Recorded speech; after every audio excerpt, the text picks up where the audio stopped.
A South Florida skirmish in Miami, the very definition of a rivalry. FIU, FAU, a split series between Miami-Dade County and Palm Beach County. Here on the weekend, two teams so similar in so many ways take center stage here on ESPN+. Happy to have you along for the ride, everyone. Corey Brooks with you alongside Patrick Murray and Ryan Guida. And Pat, this is a series where you learn so much about both teams because they're built the same way. The guys have the emotions. They know each other. These are identity-finding innings for the entirety of this weekend. And the Owls and the Panthers both off to great starts, their best starts in about a decade in their respective programs. And this is the best competition that either team has faced in a weekend series this year. So they're going to find out a lot about each other and get those competitive juices flowing. It's going to feel like a conference series. The FIU alum, Ryan Guida. Rhino, you played these guys a lot. You know them. You know FIU. There's no love lost between these two. It's definitely the true remark of a rivalry series. And even when it comes down to, the distance, all the relationships on and off the field. Always a friendly rivalry, but more importantly, it's a big series for the Panthers because FAU was a conference opponent, very similar quality talent. They're going to give you your best game, and we have to give them our best game. So, Rich Whitten said it perfectly. He was like, it's a Conference USA series before you get to Conference USA play. That's exactly where we find ourselves here this evening as FIU and FAU go at it for the first of four, a few this weekend and midweek later on. The split series as Rich Whitten and company get ready against Coach Mack and the Owls. A quick pause here on ESPN+. On the other side, we get it going. A rivalry renewed at the FIU baseball stadium.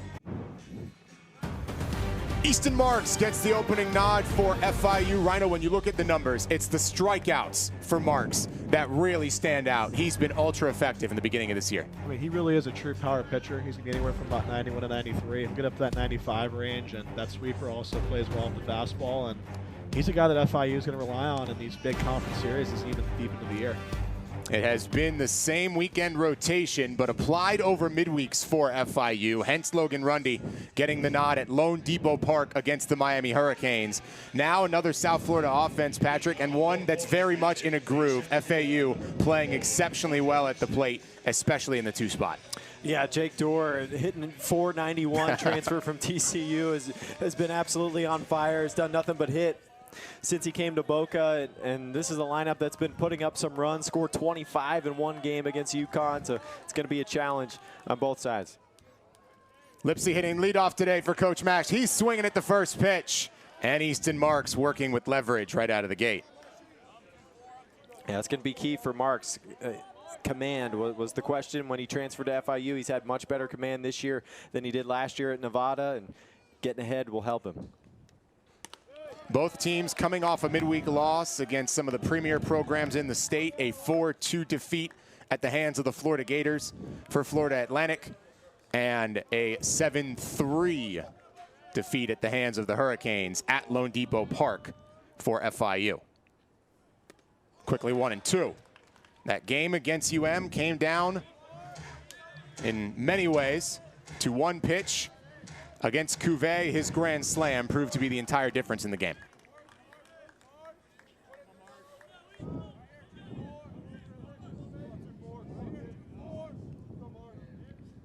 Marks dropped it down low. On the other end, FAU was extremely competitive against a very good Florida team.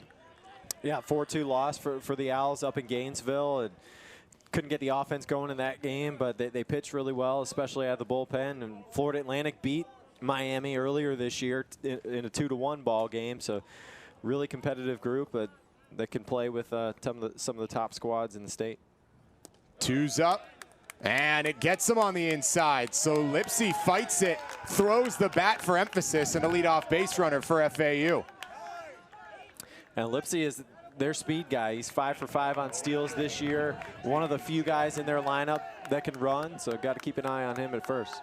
And Rich Whitten very quickly out-arguing. Not happy about that one being called grazing the front of Marshall Lipsy's jersey. Let's see what we see.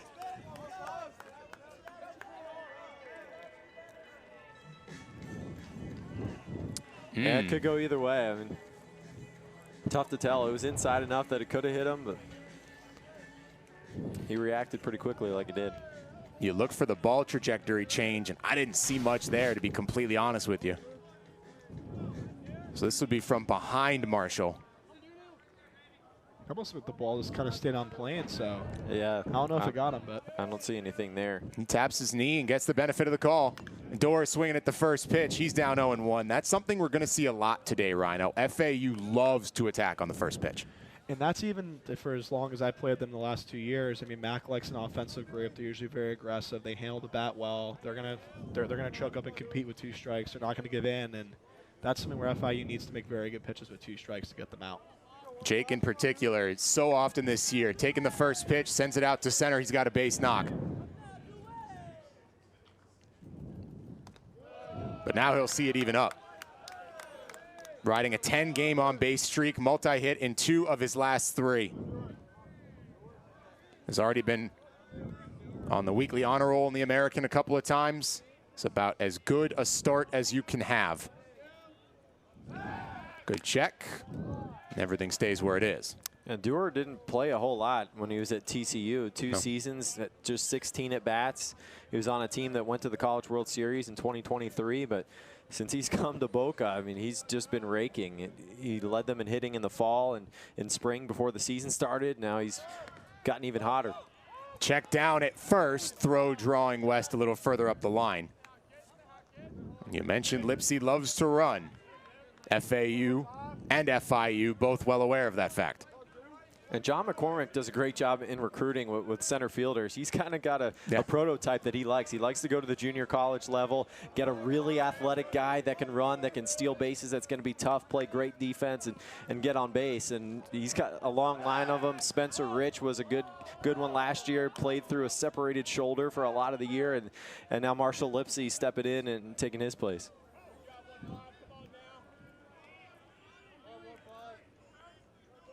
Wide open on the left side. Panthers shifted. 3 on the right here. Dorr watching it level. He's even been timely with his power swing. His first home run as an Owl was a walk-off against Fordham.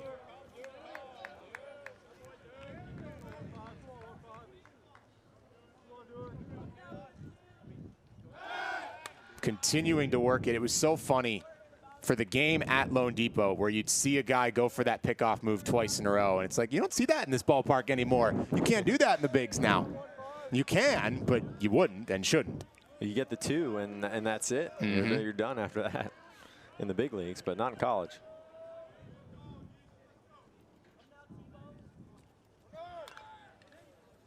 Did manage to chop it up to the left, but it is foul.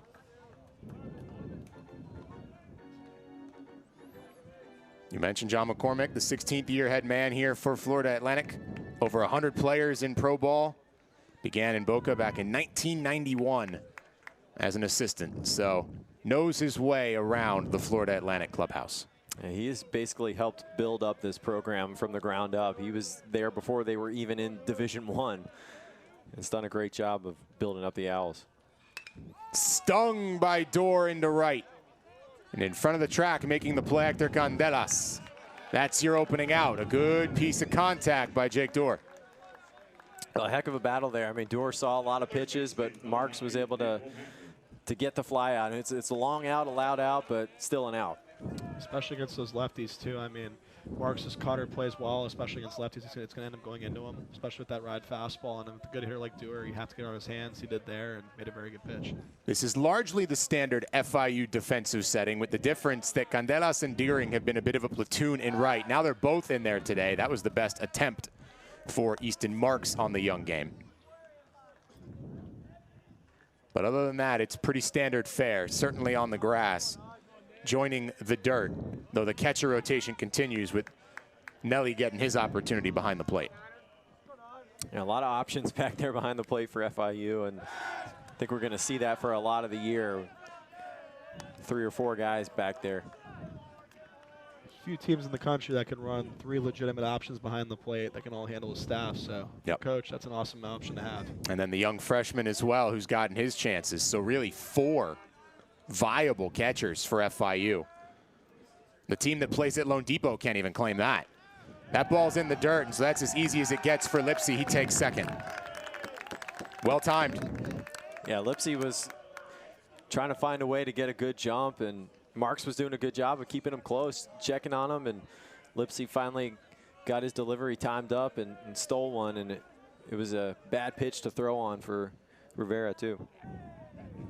The Georgia Tech transfer, Nick Romano, working ahead 2-0. Didn't play last year because of transfer rules, which sounds really quaint right now because you don't really have that anymore, but yeah, mattered then. When I saw that, I'm like, transfer rules? What transfer rules? Those are out the window. We don't do that anymore. Romano disputed it. It was that he came in a little later. Is that his stung foul? He did wind up sitting out the year. But now the redshirt junior back in his hometown and hitting 3 today for Florida Atlantic with Lipsy in scoring position.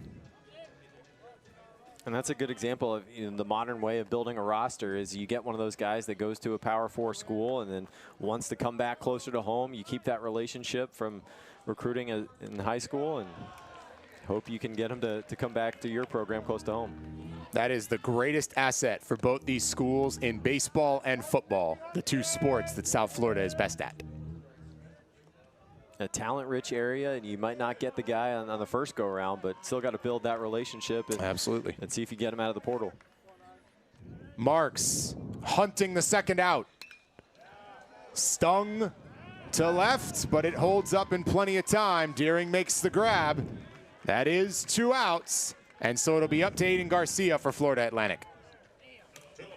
And that definitely does speak to, I guess, the opportunity of being able to come back to your home state at 2 very good programs and continue to be able to produce at a high level and also continue to build that draft stock. I mean, one opportunity for these guys to be able to come back. A lot of guys will go even to a Tennessee, say, and that month of December hits and you go, oh, it's different up here. And that's to say nothing of going to a Big Ten school. There's a football coach that I know that at one time coached at Iowa State, and he'll say, you ever been to Ames, Iowa? You take a guy out of South Florida, he goes to Ames, Iowa. You better keep an eye on him because he's coming back. Yeah. And now 2-0 to Garcia. Oddly enough, I have been to Ames, Iowa. And? It's nice, but I was living in North Dakota at the time, so by comparison, Ames, Iowa was, Palm Beach. That's true. Definitely a culture shock from sunny South Florida. Very different. Very different. 3-0. Oh, and it's like you talked about, Patrick. Command settling in for the most part for Easton this year, but sometimes that first inning, you're looking to find your level. And right now, Florida Atlantic really making Marks work. Yeah, he's had to work hard through this inning. I mean, Dorr had a tough at-bat on him, and Romano ran the count to 2-2. He's able to battle back and get both of those outs, and not the worst thing in the world with first base open to put Garcia on, and now Marks has got to dial the command back in to face LaPointe here. And the approach even for the FAU hitters that I've seen is, Marks' fastball plays up in the zone, and they're laying off the changeup early. That splitter, when it's going, can be one of the better pitches in Conference USA. So, good on FAU for making that adjustment, and let's see how Marks can correct himself here. It'll be up to Dylan LaPointe. In the midst of a career year as a sophomore, already about half the at-bats he had a year ago, doubling his batting average in the process. And he works ahead. All the leverage has belonged to these Florida Atlantic hitters in this first inning.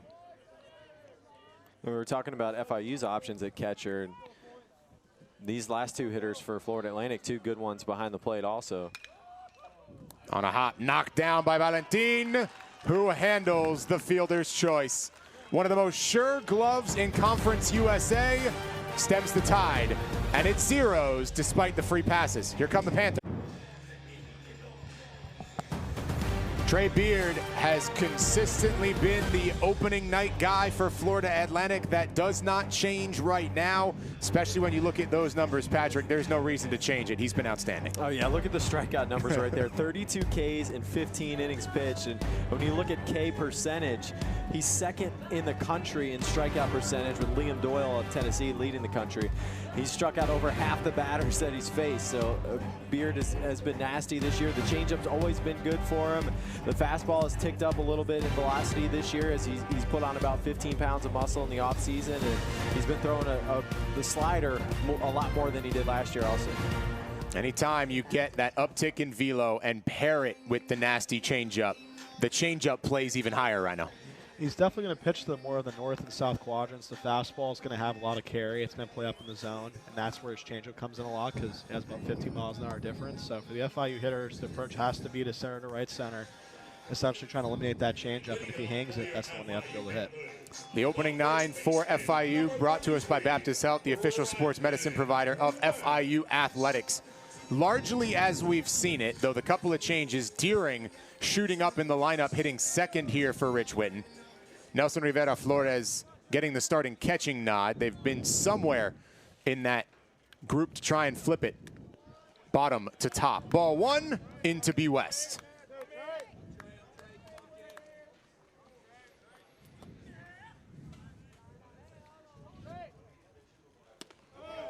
Big swing. Bryland's been on base pretty much every single game this season. Give the Hurricanes credit. Their pitching staff really dictated things at Lone Depot, and that's the exception to what has otherwise been a near perfect start for Bryland West.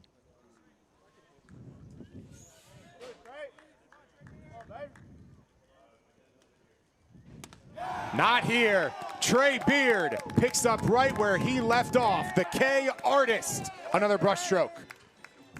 And the fastball from Trey Beard just exploding out of the hand, and the carry on it is elite. We're seeing it ride up high, and Bryland's under that fastball. And especially, too, I mean, he's pitching between 20 to 22 inches of ride for everybody at home. That's an elite carry fastball, especially from the way his hand plays as well. So for FIU, it's going to have to be that super flat bat path, especially against Beard. It says a lot to get West that quickly. That's one of the best two-strike approaches anywhere in Conference USA. High into the Miami night for Austin Deering. LaPointe makes the grab with the late adjustment. Caught that a little lower than you normally do, but it all counts the same. Yeah, I mean, Beard's just picking up right where he left off from his last start, which was probably the best start of his career, in his young career as a sophomore, and gets the 3-pitch strikeout on West and a quick pop-up from Deering, and now he gets to face the most powerful hitter in the FIU lineup. Kashawn Frett looking to drive one to Leyva Family Field beyond left. Does have a home run in 3 of his last 4 games. This was a guy last year that Frett took deep, so he's seen Beard very well on his record. But is now down 0-2. This is a renewed Beard on the hill. But also, Rhino, I mean, Frett he's flattened his bat path a little more this year, but last year this would have been you would think this would be a tough matchup for him because of the carry on the fastball, right? Exactly. It's just a matter of being able to match those planes. He went around. The appeal down. Joe Estrella says the Brat broke the plane. 2 Ks in the opening 3. Trey Beard as advertised. We're off to the second. One last look. You try and hold back. Beard got him. Back at the FIU baseball stadium, Beard sets the tone. A quick first inning, and Florida Atlantic comes right back to start. Jake Millen will hit leadoff. A good energy here on a Friday night in the 305. This is always one of the more attended games. Obviously very easy for the visiting crowd to get here. It'll be the same tomorrow in Boca when these two switch spots.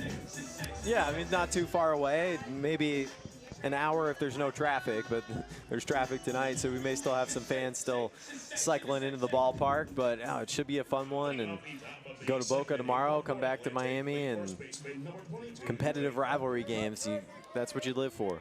It's almost like your version of like a Subway Series, but in college. You know, they're very close, and it's very easy to get to the game, so makes sense.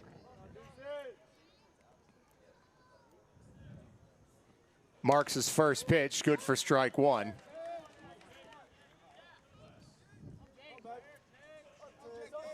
Always wanted a good name for this rivalry. Shula Bowl works for football, less so for every other sport. Has to have something to do with I-95. Yeah, well, so you want the war on I-4, but 5 is less rhymey than 4. Well, you got the Subway Series in New York. You got the Freeway Series in L.A. Right. What do they have a name for Cubs White Sox? Windy City Showdown? Windy City Showdown. I like that. Yeah. I like that. I don't know. We got to come up with one for this one. We'll think about it tonight. I'll always go like South Florida Skirmish, something like that, just because you get the S's in there. Battle for South Florida is always a good one, like you said. But I don't know. You want that definitive name.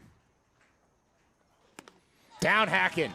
Marks trying to answer Trey Beard. Easton's first K today. A good heater from Marks and gets Millen to go chasing up and away at it. That's that powerful 93-mile-an-hour fastball there. I mean, when Marks has that going, especially with the changeup, I mean, he's going to be deadly against those lefties.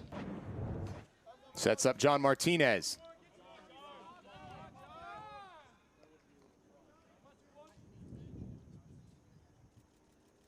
He's been on base 6 in a row. That's a pretty consistent trend for this Florida Atlantic team. Go figure. When you're receiving votes and on the border of a top 25 team, you probably have a lot of guys that have gotten on base very consistently.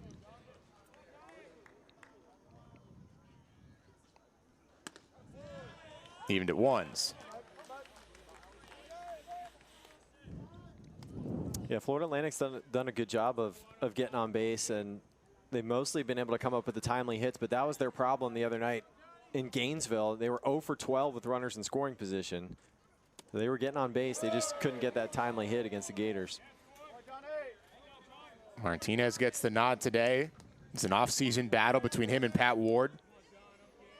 Martinez played a little bit of short, but today returns to that second base spot with Ward as one of the premier options in a late game situation for Florida Atlantic.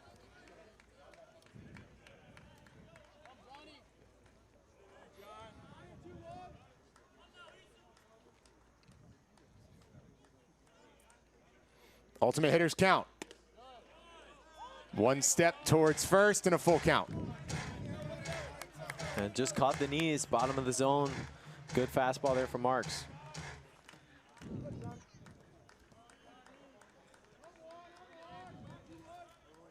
Easton's payoff just misses. And tried to go back right to the same spot and just missed it a little bit low that time. And even if you're Easton, I mean, that's not a bad place to miss with 2 strikes. I've definitely seen, especially since he's established his zone early, I mean, with 2 strikes, either A, they can chase it, or he might get a call there. So good sequence there by Easton. Yeah, and good take by Martinez. I mean, you got to give him credit after taking a similar pitch for strike 2 and then being able to recognize that that's a little bit lower and lay off of it.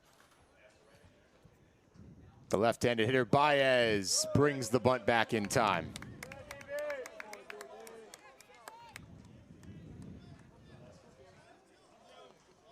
That's how he worked his way into the lineup. Laid down a sacrifice bunt against UCF. Coach Mack appreciated a guy willing to come in and do a job. Also, as a pinch runner, would come in and get to the plate for a go-ahead run.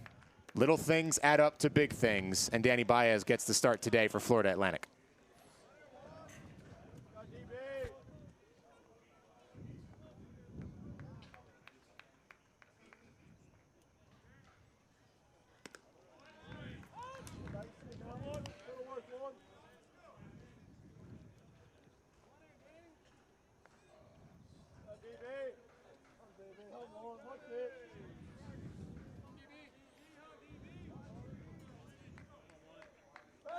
Marks checking. Oh, never a bad idea in the college game. Yeah, just 1 steal on the year for Martinez, and Lipsy stole one on Marks earlier, but I don't think Martinez is going here. Just getting the uniform dirty here in the top of the second. That falls off the table for Easton. And that's the ability, too, to be able to mix and change speeds. When you have the cutter and the splitter going, I mean, this is a good place here to use that carry heater, and that's where you have to get these lefties out for FAU since they're all very disciplined.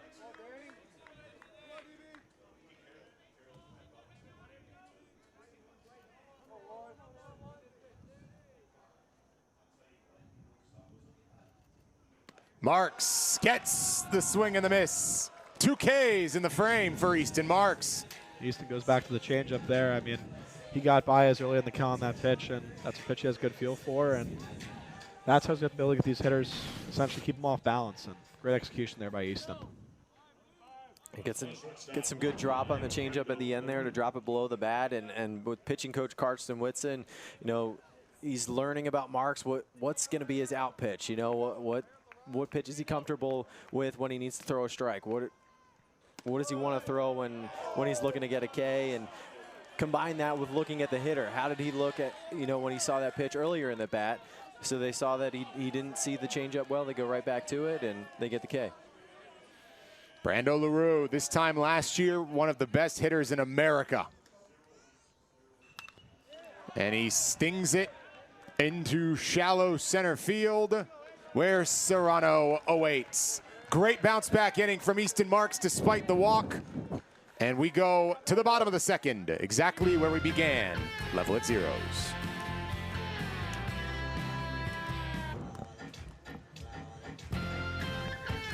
Back we come. Heart of the order going to come up for FIU, starting with Albert Serrano. 4-5-6 for the Panthers. I'll tell you what, Trey Beard looked really good in that first inning. We said that the fastball, the velocity's ticked up a little bit from last year. That's certainly what we've seen so far tonight. It's carrying up in the zone. You got to really get on top of it, and then he's got that changeup too, and that's tough when you got the fastball with ride and then the changeup with as much drop as his has. He's going to be tough to hit tonight. Coming off a 12 strikeout appearance against Fordham, with guys all across America being on pitch counts, limited opportunities, it is tough to have a 12K game this early. Does not matter at all for Trey Beard right now. That's a tough thing, too, to face a guy that's going very north and south. You have to be able to zone up what you're looking for. Can't do it there.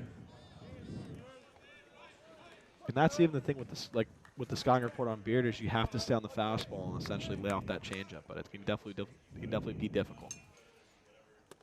Down in 3. Trey Beard commanding the hill. And he found that spot with the fastball in the last 2 pitches, was able to put it right on the outside corner, and Serrano couldn't get to it. I mean, just look at the spot here. Just painting the outside corner, and Serrano can't get out there. That's the thing, being able to change speeds at a high level. That's definitely a big part of Beard's repertoire, and he's been showing it early. Just trying to get him out of a groove. Hector throwing down the bunt, but it goes foul.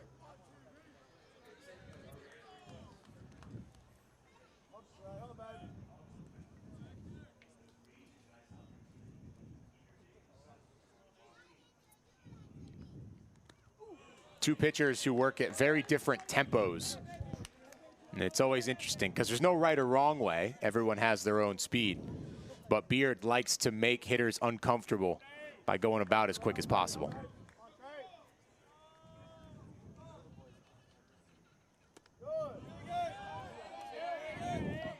Yeah, Beard's just getting right back on the rubber and firing in there. And Marks, you see, taking a little bit more time, a little bit more deliberate with his delivery, but Beard's working quick. Here he goes again, 1-2. Can't go too fast. The quick pitch outlawed here in the college game. But got to make sure the hitter's alert. Yep. Yeah. There's something to pitching with pace, especially as a pitcher, when you get that momentum going. It's tough as a hitter to be able to combat it and also build momentum for yourself. Got him looking. One swinging, one looking. 3 strikeouts in a row for Trey Beard. Yeah, I mean, he's just locked in right now. He's got the command dialed in, and he's going to go to the fastball again and hit the spot right at the knees on the outside corner. Man, that is a tough pitch. And Candelas is a guy with a good eye at the plate, and that's right on the border right there, and he gets rung up. And Ulloa watches strike 1.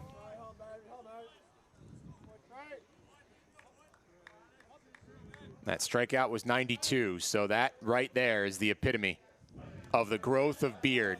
Getting into that low 90s velo, location excellent. If you're looking for one pitch that illustrates why Beard's numbers are the way they are and the growth that he has taken in 2025, it was that strikeout of Candelas.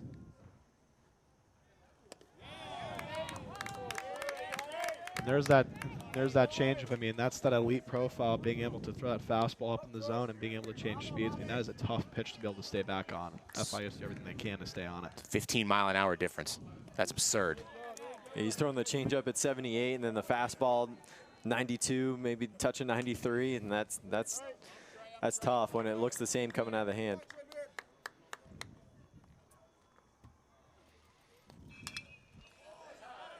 Stung it well. It's foul, but at least gave it a ride, which at this juncture against Trey Beard has to be worth something. That's a good swing there by Elo. I mean, that's the approach you want to take against Beard, that right center gap, being able to stay super flat. And honestly, after the first time seeing him, I mean, they have to be able to simplify the approaches and just put the ball in play in a gap. Just a piece. 7th pitch from Beard to Ulloa. Drive that pitch count up as much as you can if you're FIU. This is a good spot here for Beard to probably go to that change. I mean, I'd be setting anything to right field right now, especially trying to change speeds.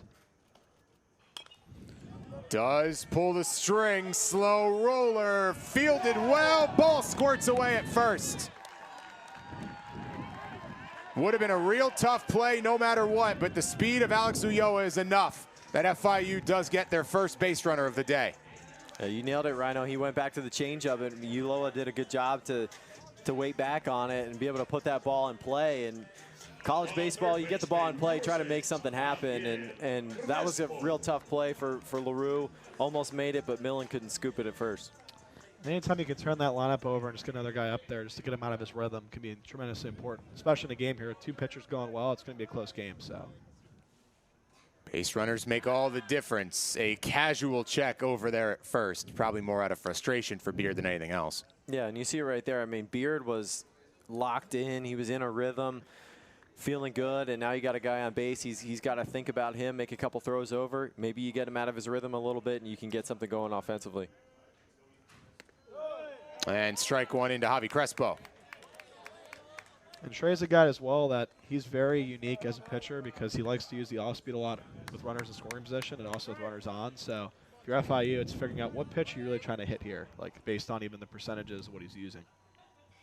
Does go down as an E3, by the way, on that last one. Shallow right field, the target here. And no error to be had this time for Jake Dorr and the Owls. So the miscue doesn't hurt him. Beard bounces back. And we are still scoreless with 2 complete.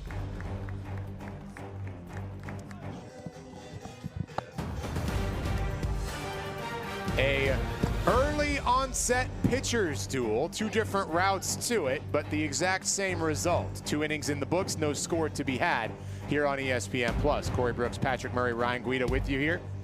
Night 1 of 3 tomorrow. These 2 teams head up to Boca Raton before we wrap this series up Sunday afternoon right here in Miami. And just a great series for both teams as a measuring stick. I mean, before you get to conference play, it's basically an equivalent of a conference series in terms of talent and the type of competitiveness you're going to see. And so great for both teams to see where you're at and be able to reset in a couple weeks to start conference play.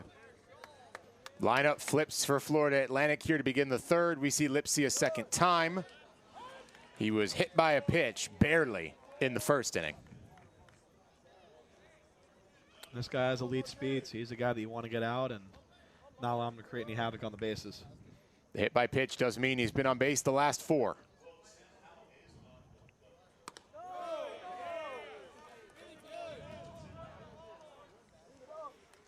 National champion in junior college over at Blinn. Both teams love to utilize the JUCO players as a heavy resource. Bunt pushed foul.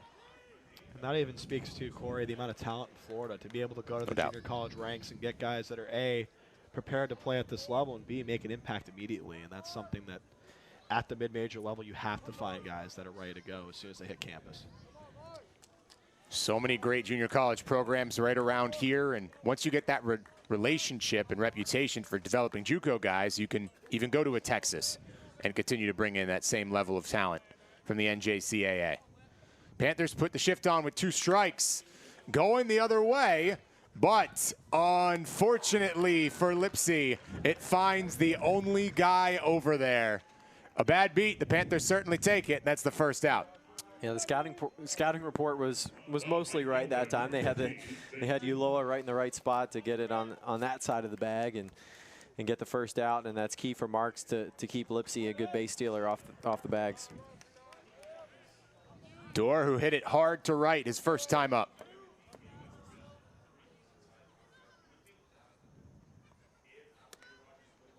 Right back to working inside is Marks. Yeah, with Dorr, we were talking to Coach John McCormick about him, and he was a guy that likes to go to the opposite field up the middle, and teams have started to figure that out and try to pitch him inside more. Understandably so. But Dorr's done a pretty good job of adjusting to that, because you mentioned earlier, Corey, that the walk-off home run he hit, he got an inside fastball and was able to turn on it and drive it out of the ballpark. So he's done a good job of adjusting to the way teams are pitching him. That even speaks to, I mean, the amount of data that's now out there with Synergy, which is a software platform for everybody out there, that every team has a scouting report on every guy, and the ability to be able to just make adjustments throughout a year because so much data comes up each series. And to Dorr's credit, he's done a phenomenal job being able to adjust to whatever he's been seeing.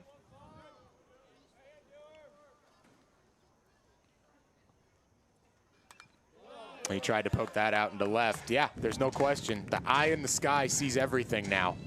And it is tough to be a college baseball player, particularly so as a sophomore or as a player in his second year up from JUCO, now in D1. That full year of data is tough. 1-2 on a hop. Shift handled well. And that does the job. So a pair of ground balls hitting exactly as intended for FIU. 2 up, 2 down. Here's Romano. And the data that you can get is incredible. I mean, you can find just about anything you want. You can pull up Nick Romano and say, what does he hit in a 2-2 count when I throw a fastball? Right. And like, I mean, it may be a small sample size and maybe not worth looking at, but you can find absolutely any piece of data you want to in any situation. Which is where, when you get that full year of a sample size, it makes all the difference in the world. I mean, if you're a pitching coach and a guy struggles with breaking balls and plus counts, I mean, that's what you're going to go to. And that's the ability to be able to make adjustments with that much information out there. Romano adjusts by getting out of the way to make it 2-0. And that's part of what makes baseball so great, is just that constant chess match. And you're going to make an adjustment. I'm going to make an adjustment. How are you going to respond to that? And it's figuring out, okay, how are they trying to pitch me? Adjust to it, have success. Now they're going to adjust back. And then how are you going to respond to that? And that's part of what makes the game so great. And it's the most micro of changes. You know, you think about football, right? Okay, we're playing a team that likes to run the ball. We're going to put an extra linebacker up on the box. Okay, I think anybody watching can see, hey, there's a big guy next to the line of scrimmage. With baseball, the adjustments are so small, both ways, for a pitcher and a hitter.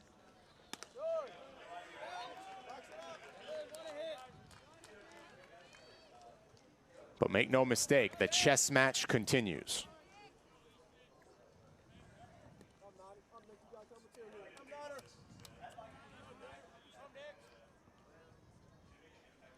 Ultimate hitters count here for Romano. Runs it full.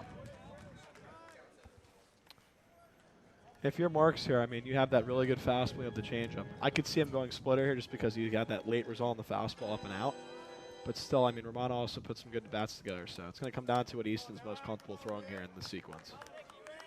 It was 2-2 when he flew out to left. Now Easton's payoff. Dips down low. Good eye, Rhino. Got the K. 1-2-3. Easton Marks, his best inning yet, trying to keep pace with Beard on the other side. There's the tumble on that splitter. I mean, to be able to tunnel that with that fastball that has a little bit of ride going out of the zone, I mean, that's when Easton's at his best, especially against left-handed hitters. It's been fun to watch. This is sometimes what you get. I would say what you expect on an opening night, but in college baseball, it doesn't always go that way. But Ace Day living up to the billing here in the first between FAU and FIU.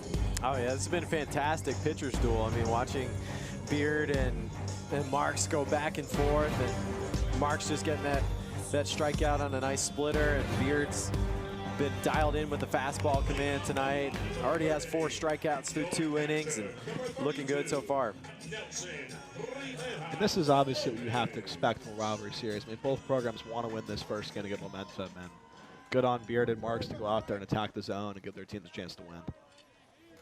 Nelly Rivera going after the first pitch he sees. He was the 3rd catcher to start of the 4 for FIU.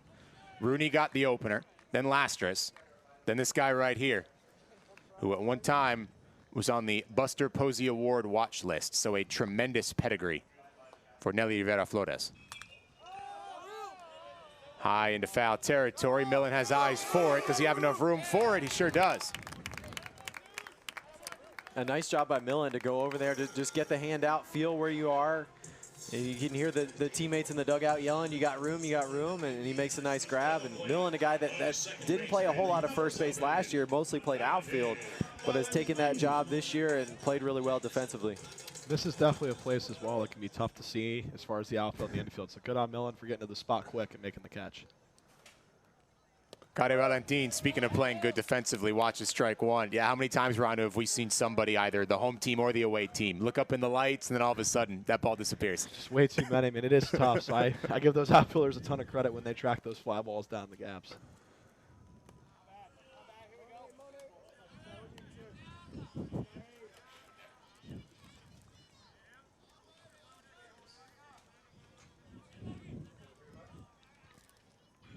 Valentin hits it well to left with pace.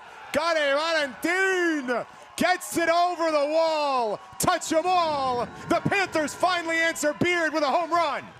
Ladies and gentlemen, that ball goes over the wall. Touch 'em all. A home run for the second baseman, number 7. What a swing there by Valentin. I mean, Beard's been really using that changeup a lot. He saw it too early in the at-bat. He was able to stay back on that changeup, drive over the wall, and I mean, what tremendous production out of your 9-hole. I mean, that's literally your second leadoff, and what a big jolt there for FIU. I mean, how about that first hit of the night, and Valentin takes him deep. And that's what Rich Witten has been looking for. He's wanting to get more production out of the bottom part of the lineup. West sends it a mile high. Good late adjustment by LaPointe. So the bounce back there for Beard. But yeah, that's certainly one way to break up an early no-hit bid. Put one over the left center field wall. And if you're FIU as well, I mean, you have 2 elite arms going at it. Runs are going to come in a premium, and no better way to get the momentum early with the Valentin home run. So got his 3rd already. And here's Austin Deering hoping to replicate something similar.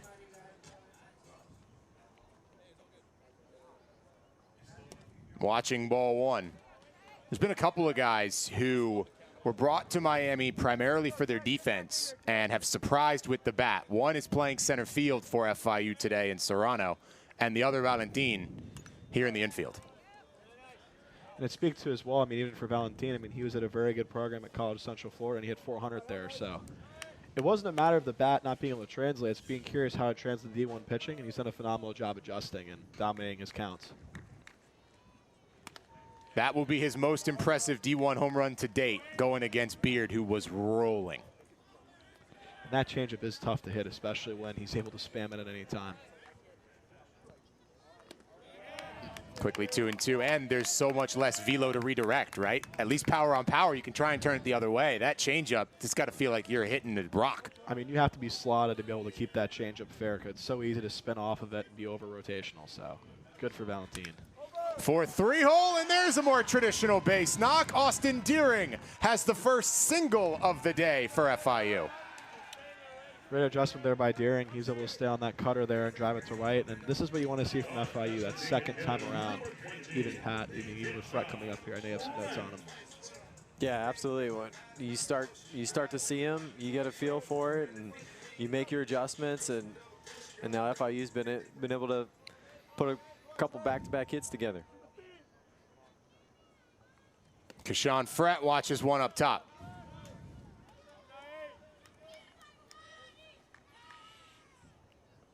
And if you're rooting for the Panthers and hoping for a second here in the home run inning at the FIU baseball stadium, this is a good candidate.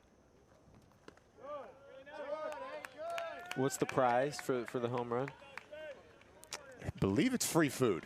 If there's a home run in the home run inning, you can go somewhere. We'll report back once this inning is over, but I believe you can go somewhere and get free food. That's always good. It's funny you asked that, because for the 2 years I played, I actually never knew what they got for a home run inning. I'm pretty sure I had 1 or 2 of them during them. But yeah. If it is free food, shout out to them.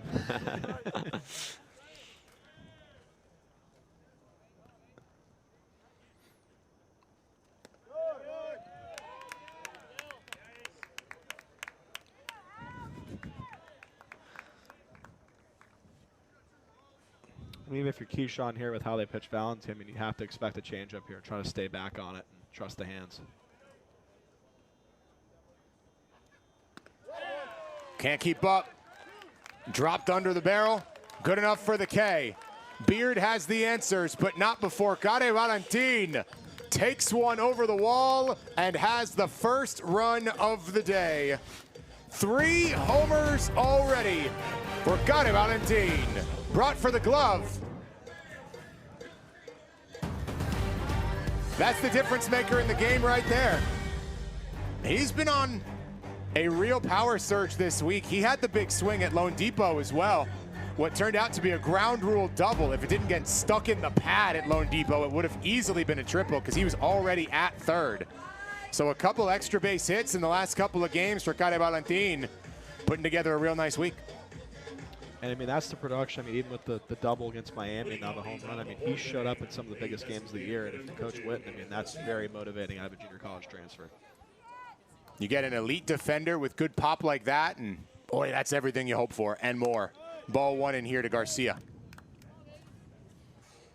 And if you're Marks here, I mean, this is where Coach Whitson and Coach Witten talk about that shutdown. I mean, this is where you really establish your momentum in a ball game, getting that 0 after getting the first round of the game.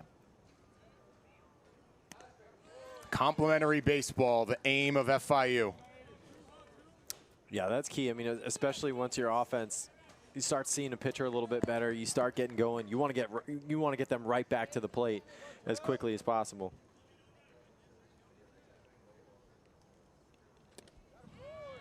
Dropped it right down. There's Marks pulling the string on that one. I mean, that's that splitter he combos with the fastball against lefties, and he has a really good feel for it tonight.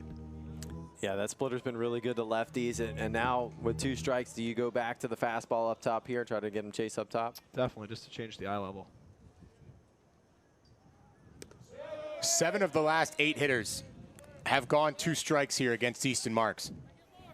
After that first inning when Lipsy quickly got into scoring position and there were 2 free passes, Easton's really settled in well.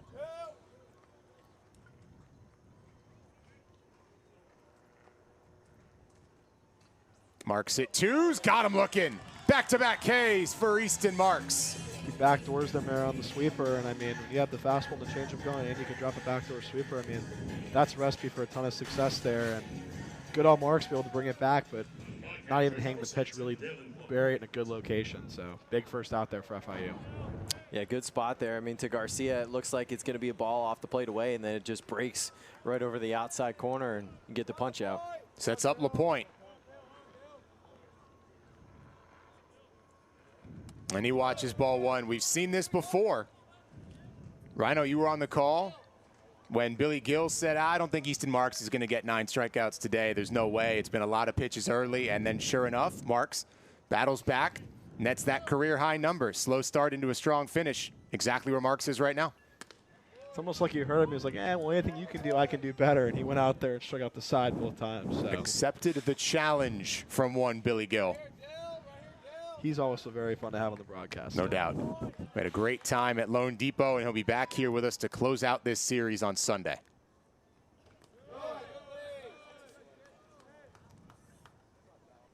That's the first right-on-right changeup I've seen today. So clearly he has a ton of feel for it. Coach Whitston's also realized that it's working against the righties as well, and it's very good to be able to use that splitter to both sides.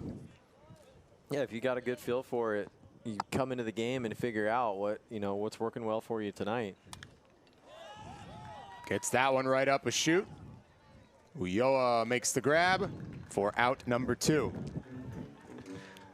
Go back to the heater upstairs there and get him to swing under it and pop it up, and Ulloa makes the routine play there. Even if you're FIU here, I mean, he's not going to go the whole game and you want to keep the pitch count down, but he came in this thing, I believe, at 58 pitches. You get the first 2 outs and 5 to 6 pitches. I mean, he has a chance to go an extra inning. That's an extra inning you can take off the staff. And in a big series, every arm's going to matter here. No doubt. Has retired 7 in a row now. And Mark's at 63 now. He threw 83 pitches his last start. So as you start to stretch him out, getting deeper into the season, maybe he can even throw 90 tonight. We'll see what they want to do.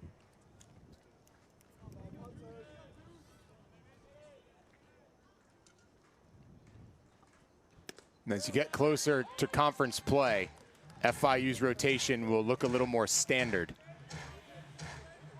More appearances, less pitches per has been the approach, because ultimately, in the view of the coaching staff, all the midweeks are about the same. Whereas once you get to league play, that is no longer the case. Got him again. 2 Ks in the frame, 3 of the last 4. Top marks, Easton on fire.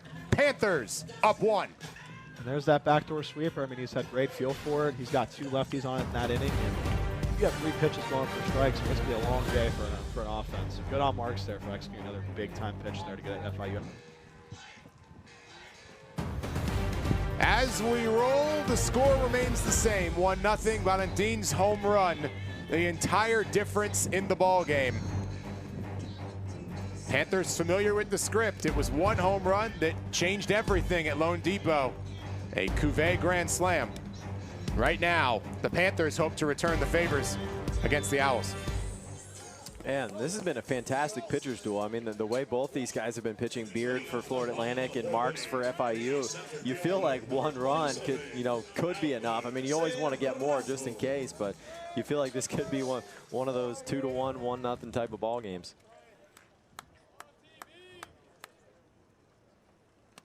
Serrano watching a first pitch strike. This is a spot, too, with the 4th, 5th, and 6th inning that Coach Whitten talks about winning the middle innings. You still need to continue to expand because FAU can come back. Still a lot of time in this game for a very explosive offense. Yeah, you absolutely want to tack on whenever you can. You're looking to put up a big number whenever possible. Beard quickly 0-2. This is definitely a guy that can get that rally started. On the other end for Beard. He's faced 13 batters, 9 of them have gotten first pitch strikes, and a lot of them have ended that way. It's the 6th K today for Trey Beard.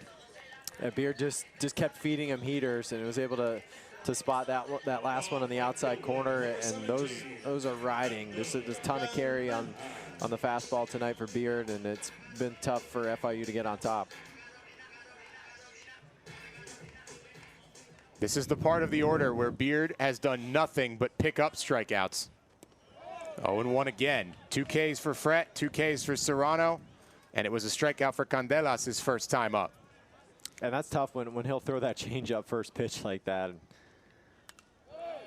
After Serrano sees 5 fastballs and Candelas comes to the plate, and he looked like he was looking for a fastball, and then Beard just pulls the string on him. That's tough.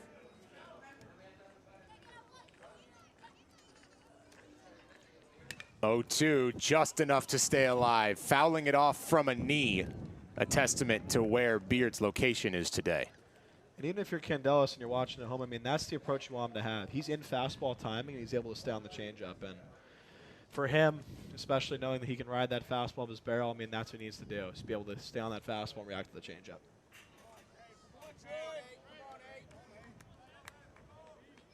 Oh, and 2 to Candelas. Just staying alive. Good slide out of the hand of Beard, but not enough for strike 3.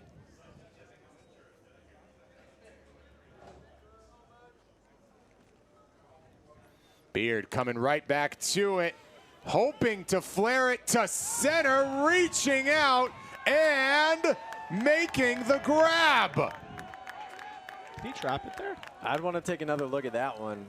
And here comes Rich Witten. Quickly, here comes Rich Witten. Yeah, to Rightfully me, so. Yeah, it looked like Martinez may have trapped that, but go fastball up, and he fights it off the hands. And let's take a look here. It's Martinez coming in from second. Well, you might have caught it. I think he caught that. Yeah. Live, I didn't think he caught it, but taking that. Rightfully so. I mean, it's kind of a tough angle because it looks like he might have trapped it, but it also looks like he might have gotten that glove under. He might have caught it. I think he caught it. He caught I it. think it's just his glove hit the ground kind of before he caught it, and that's what it made it look like he trapped it. I'm pretty sure, too, even with Coach Witten saying he's probably pleading his case. It looked like maybe he trapped it. Can you maybe see if you had an additional look at it? Yeah, just seeing if they'll take a look and go to the replay, but I think the ump had a pretty good angle on it over there from third base also. Christian Argueza, our third base umpire today. And the game where it's a pitcher's duel, I mean, any sort of break you can get, it's worth at least getting a second look at it. Just an incredible play by John Martinez. And so the officials will have a conversation. That's all there is to be for it. Here's one more look. It's been a great start for Trey Beard. He gets some help from his friends. Did Martinez catch this baseball? Sure looks like it. What a play by John Martinez. Just being in a position battle with Pat Ward, I mean, he's making his case to play every day and making plays like that. Yeah, no kidding. Yeah, absolutely. That's one thing that'll make John McCormick want to keep writing his name in at the Keystone. Another first pitch changeup there from Beard with a ton of dive and a little bit of arm side run on it too.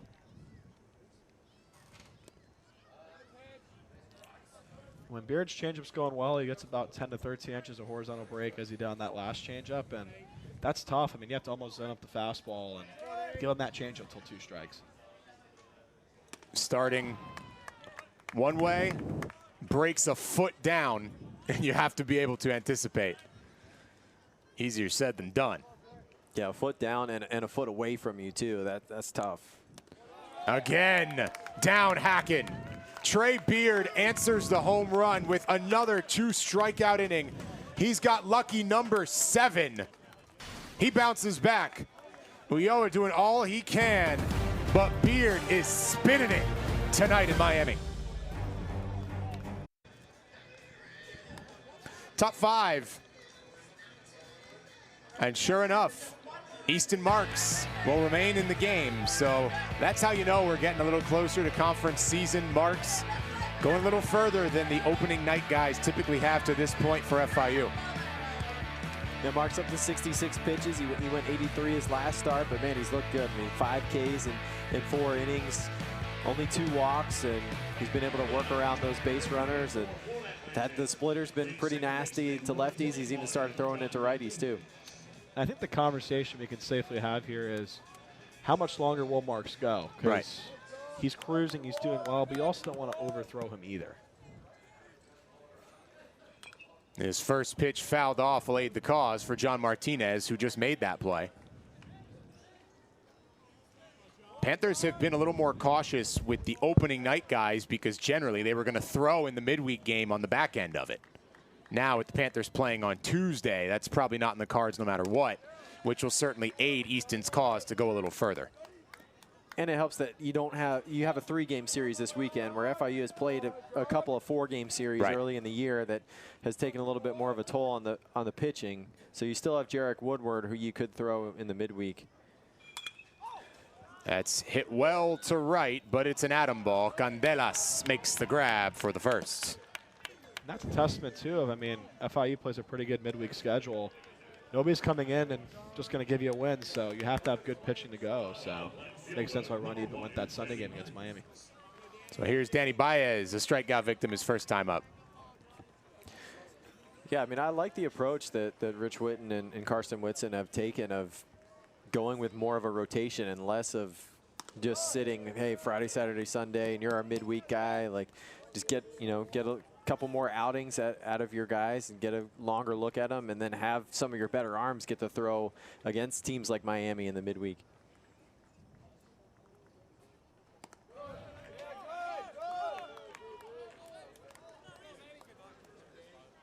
And with the particular understanding, it just happened to work out that way anyway. Rundy would have thrown for any midweek opponent, but the fact that it was Miami at Lone Depot Park made it all the sweeter for FIU to be able to trot their ace out there for the first few innings. Right, and when Rich Witten first came here to FIU and started doing that, he made it a point to let the opponents know, especially Miami, hey, we're not trying to like throw our Friday night guy out here just so we can beat you. Like, this, we do things differently, and this is how we set up our pitching staff, because there's always, baseball's a gentleman's game, so you gotta sometimes you can rub people the wrong way, but Rich Witten made sure to let his opponents know about the way they do things. Almost like that pod system they used to use with the Rays and made that run. I especially remember my first year. That's a way where they're able to have arms set for that day. It's already a different approach pitching-wise this year for FIU than it was last year, where the guys who were traditionally considered your weekend starters were more on the back end of any given ball game. High chop.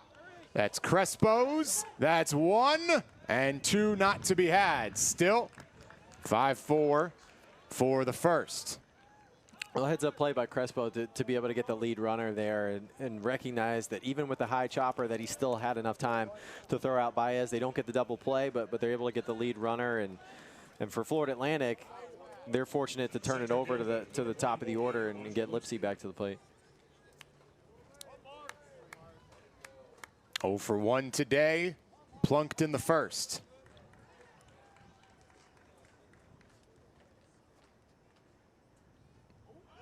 Flashing bunt, all to distract Nelly, and the ball winds up in the grass.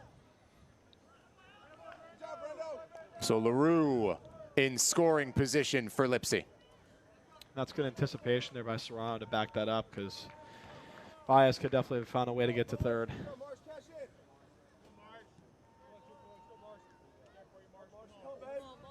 So a very similar situation, except it was Lipsy who stole the base and worked into scoring position. Florida Atlantic threatening for the second time.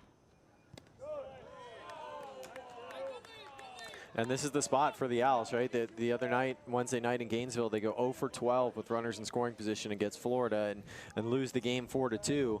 They're 0 for 2 tonight in that situation, and so they're looking for Lipsy to come up with a timely hit right here and tie the game. But Easton's got a 2-strike count. This is a spot, too, where Marks' fastball isn't working well. I mean, you can definitely blow him away here, especially going 2 changeups early.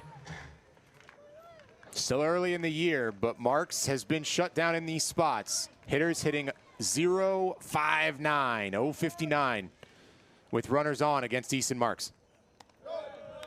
Tried for the waist pitch, see it level. Yeah, tried to get him to chase up top with the fastball. Maybe got it up a little bit too high, up around the eye level. You'd rather it be letters to shoulders. Now you got 2 options. You can go to that backdoor sweeper, which he's been landing, or that changeup.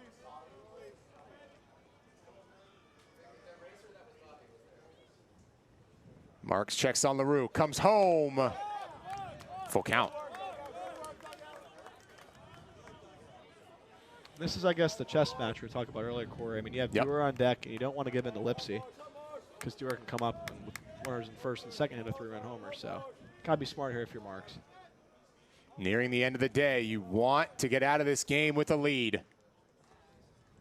Easton's payoff. Chopped up. West has it. Flips to Marks, who wins the race. Easton Marks rolling. He's through 5, putting himself in line for the win. His guy's up 1-0. Still a lot of baseball left. Back at it here in the 305. First of a few this weekend between the 2 Sunshine State rivals. And right now, it is 1 swing of the bat by Valentin that makes the entire difference in the game. Trey Beard will face Gade. He's in the hole right now. It's 7-8-9 for the Panthers. Crespo, Rivera Flores, and the guy who's got 100% of the runs today.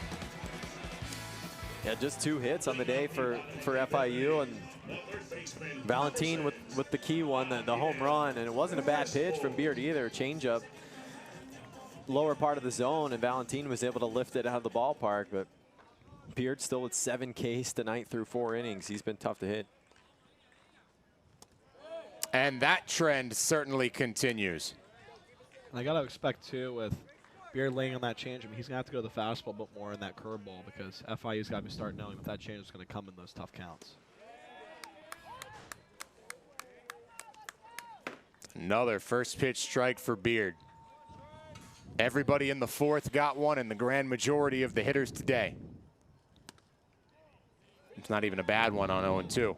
I tried to land that curveball, and just like you were saying, Rhino, he's been relying on the changeup so much. He tries to flip a curveball in there. Plays east-west. Crespo just move his head out of the way. And Beard's been able to hold that velo. He's been consistently in that 92-93 range, so you still have to be ready for that fastball.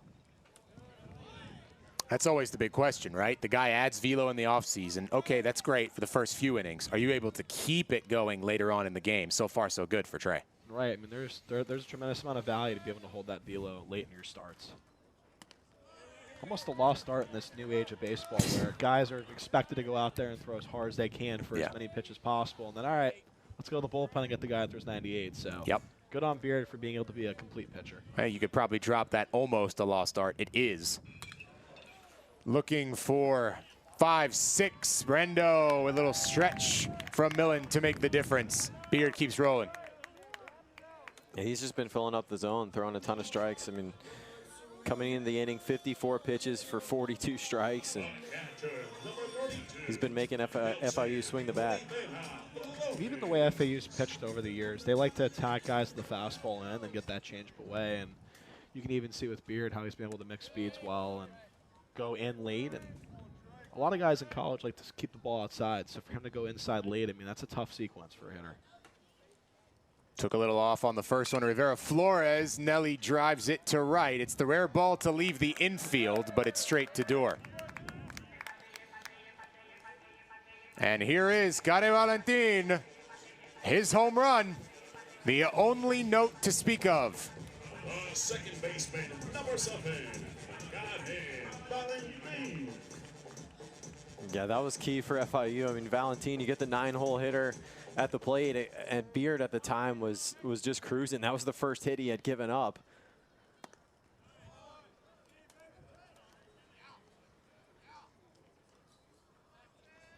Curious to see if Beard gives him a lot more doses of fastballs here. Yeah, 2 straight fastballs to start the at-bat. It was the changeup that Valentin hit out of the ballpark. Does he change the approach? Amidst the surging Valentin, who's down 1-2. Another heater inside, and now with 2 strikes on him, does he feel comfortable to go back to the changeup now and just try to keep it down out of the zone? I mean, even so, you don't want to speed up his bat, but there is enough of a speed differential that he probably could get him on the changeup if he's sitting fastball. 1-2. That's a great bit of protection on 2 strikes. It sticks with the heater and goes off the plate away, but Valentin's able to get out there to it and tip it to stay alive. Anytime you got a lefty coming at you with 26 inches of ride on the outer half, that's a tough pitch to get to. Off speed, pulled the string. Not enough. The second time this inning, he's tried to flip that curveball in there up in the zone with 2 strikes and hasn't been able to land it. 2's up, got him that time. Straight gas, outside part, Valentin down hacking. Beard gets his revenge, but Gade still has the note on the scoreboard. Trey Beard, how about 8? Keeping the hate going in this rivalry. Easton Marks saw Lipsy get into scoring position very early in the game. And whatever adrenaline came from that has so clearly worked for Easton Marks. He goes into the 6th inning of work right now. And why not? He has pitched wonderfully. 81 pitches for Marks. And he's been fantastic tonight. 3 walks that he's been able to work around. A couple of guys in scoring position, but he's been able to work around those 2, and 5 strikeouts on the night in 5 innings. He's done a good job of staying off the barrel.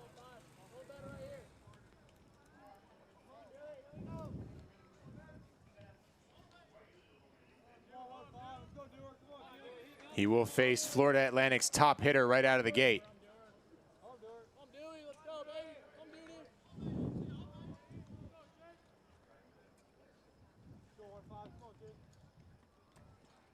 Easton starts it with strike 1. If he gets 1 out here, this would be his longest appearance as a Panther.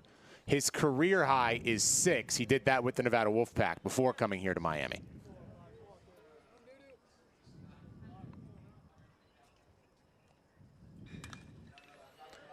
Tough play at the hot corner. The throw sails high.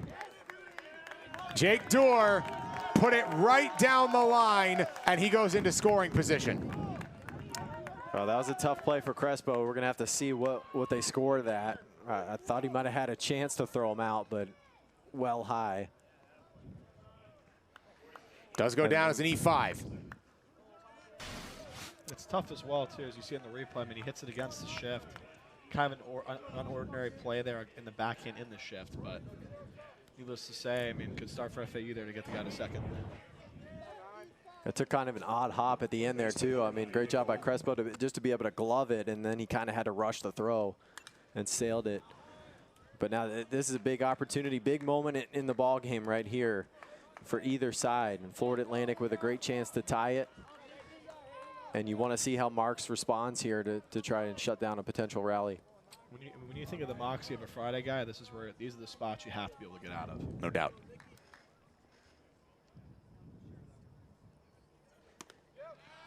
And he quickly gets it to 0-2. Again, early on in the year, Easton Marks, with runners on base, is giving up the opportunity the other way 6% of the time. He has been outstanding. This is a good spot here for Marks' splitter. If he can get there. Chopped up, routine play. Valentin finds West. So the bounce back for Easton Marks.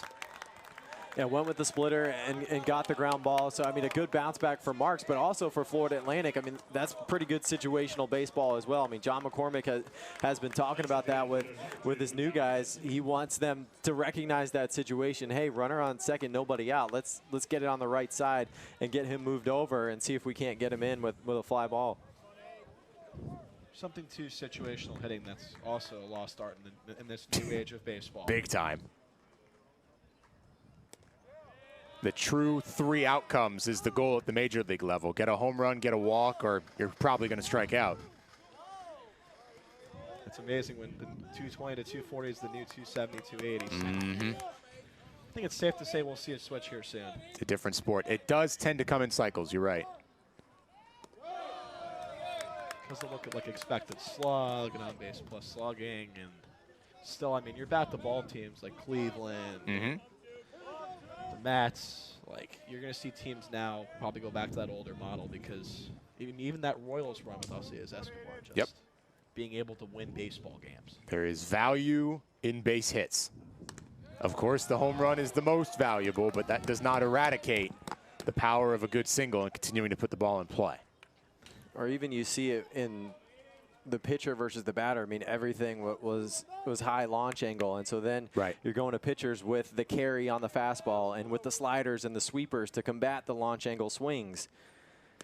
And now you got to respond back as hitters and have more of a flatter bat path to hit those pitches. And it's just the constant chess match and adjustments. Right. You wind up back where you were. What's old is new again. Because the carry fastball's always been there. It's just sink has always been kind of supreme until that data, I guess, now has came out. Ultimate hitters count, the first base knock of the day for Florida Atlantic, and their first run scores as well. Aiden Garcia breaks through, and we're tied. Good adjustment there on Garcia to stay through that splitter, hit it to right field, find something up in the zone, and it's just a tough sequence. Anytime you have a guy start at second base, get into third, and then situation then get him in. I mean, that's the product of good baseball, and that's the product of a good rivalry. Yeah, I mean, heck of a game, and it's been an interesting inning. And Garcia does a good job working into a hitter's count, and Marks has been trusting that splitter all night. Garcia sees it well, and just pulls it right through the hole to drive in a run. It was 5 1/3 of no-hit baseball for Easton Marks. And even here, a little pressure applied by a challenging play in the shift.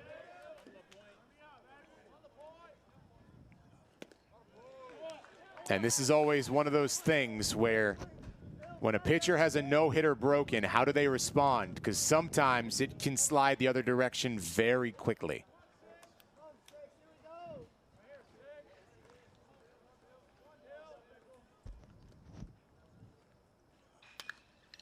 Trying to go 5-6 hole, cut off by Javi Crespo. The stretch is enough. FAU can't believe it, but it goes down as out number 2. What a play by Ulloa, but honestly, I think West's foot came off the bag. I mean, that's also a tough play, too, because Crespo had to range pretty far in the hole. Ulloa was able to cut it off and throw a perfect strike over to West. Now, I'm curious to see here, Pat, if his foot stayed on the bag, as it looked like it did. I think it did. It did. Yeah, it moved a little, and he fooled me. I thought it came off the bag, and I think that's what John McCormick thought as well. Yep. But on that replay, it looks like it stayed on.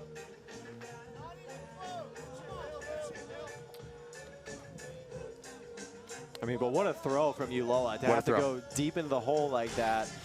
All your momentum is going the other way, and you get a good look here at First baseman, number 22, Jake Milton. He's definitely had his fair share of highlight reel plays at FIU. Or his diving in a ranges. hole and yeah, Ulloa can certainly make the web gems every now and then. He's good for maybe one a weekend at least. no doubt. Meanwhile, that's an example of growth on the other end as well. There were times last year where Brylan would not have kept that foot on the bag, and it makes a big difference in an inning.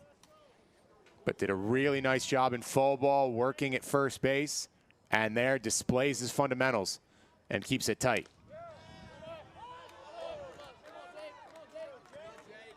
Now, if you're FIU, I mean, as Marks gets close to the 100 pitch mark, curious to see who they're going to go to next, because I got to imagine they don't want him going over 105. Yeah, I mean, you got to be coming down to the end here for Marks, and season high 96 pitches so far. It looks like Juan Villarreal warming in the pen, the lefty for FIU. That would have been my guess, even independent of evidence. I can't see his number, but it's a Motion, it looks a very much like 6'6" lefty. Villarreal. It's a big dude tall facing lefty. the other way, yeah. There he is. That is most certainly Juan Villarreal. Stung down the right field line. Millen mashes it home for the first time today. Florida Atlantic leads. Throw to second is in time. A rope from Candelas on the back end to close the door, but not before FAU gets on top. A clean inning defensively, but FAU's couple of knocks are all the difference. Our pitchers duel broken up. Offense finding its rhythm. Candelas, a great defensive right fielder.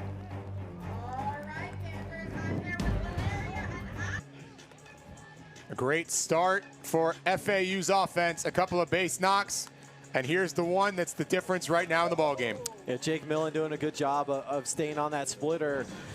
And Marks was relying on that to lefties, and Millen recognized it and was able to pull that into right field and driving the go-ahead run for Florida Atlantic. Now, if you're FIU, I mean, you want Brylan Wester to get this rally started and try to chip away and get that run back. Good time to have the top of your order coming up, and that exact same conversation we were having in the top half for Easton Marks applies now for Trey Beard. Extremely efficient, relatively low pitch count for 5 complete. How much longer does he have in him? And the answer is probably the same as well, Rhino. Hey, as long as he's effective, he's going to stay out there. And then in this 2-0 count here, West needs to be ready to hit that fastball and stay on it. B. West looking for his first hit today. Beard has been in the driver's seat. See, that I think that's really interesting right there because, Rhino, you're getting in the hitter's mind right there, up 2-0, and you're thinking fastball, and then Beard just drops the changeup on you, and you saw the reaction from West. B. West does hit it well to left and finds the grass. Sure enough, Brylan gets his revenge, his first hit today. That's a good adjustment there by West. I mean, that 2-0 changeup that Beard threw is pretty tough to hit. He got one in the 2-1 count and was able to stay back on it and drive it to left. And if you're FIU, I mean, at this point with it being down 2-1, anything you can get helps. And why no better way than chip away at the lead right now? Yeah, that's huge to get the leadoff hitter on, and a great adjustment by West. I mean, Beard, after he saw the swing on the first changeup, he's like, I'm going back to it, and West adjusted to it and stayed back on it. Deering, big hack. It's one thing you can say about AD. He never gets cheated on his swings.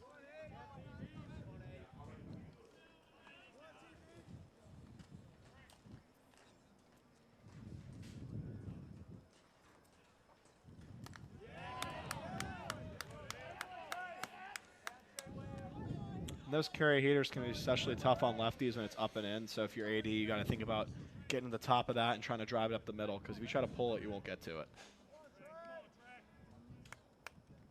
Deering's really good against southpaws, but this is not your average southpaw. Yeah, tried to paint the outside corner with the heater again with 3 in a row, but couldn't hit the spot that time. And even in this day and age, finding a lefty with ride, I mean, that's a very high proposition for any professional team. Lefties have that built-in advantage when it comes to the next level. They're just at a premium. And when you get one who's got stuff like this, yeah. Yeah, when I look at Beard, I think of a guy like Shota Imanaga from the Cubs. I mean, like 92 with a ton of ride, and then Imanaga has the splitter and the changeup from Beard.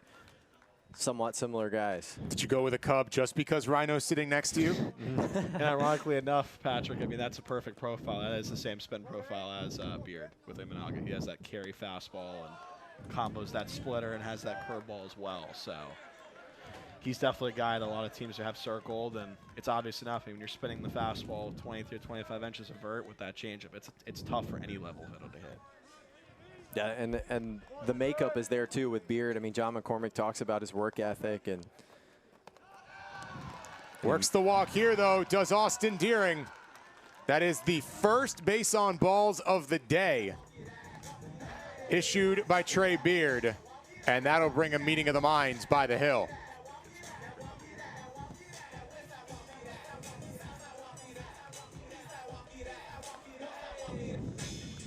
That Florida Atlantic pen is up and working. And if you're Coach DeBankman here, you're telling Beard, look, it's first and second, no outs, it's fret. You can't give in here. You got to make some pitches and get back in the strike zone. Certainly seems like they would like to get 6 out of Trey Beard. It looks like Steven Andrews, they're getting warmed up. I mean, that's their high leverage righty. You got to expect him to come in a tough spot. And then Max Martzoff. Yeah, I was just going to say Max Martzoff, the lefty. And then, I mean, this is a key spot for Beard. I mean, a guy that last year as a freshman was their Sunday starter, made a couple Saturday starts, and coming in as a sophomore, looking to be the ace and the Friday guy. And this is one of those ace spots right here.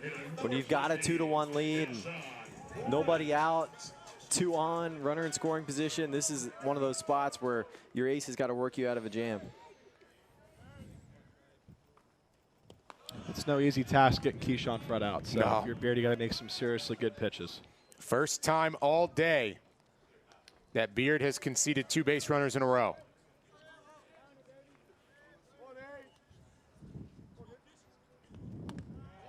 One's up to Fret. That's a good take by Fred. I mean, especially with Beard here, he's a high percentage breaking ball guy with runners on.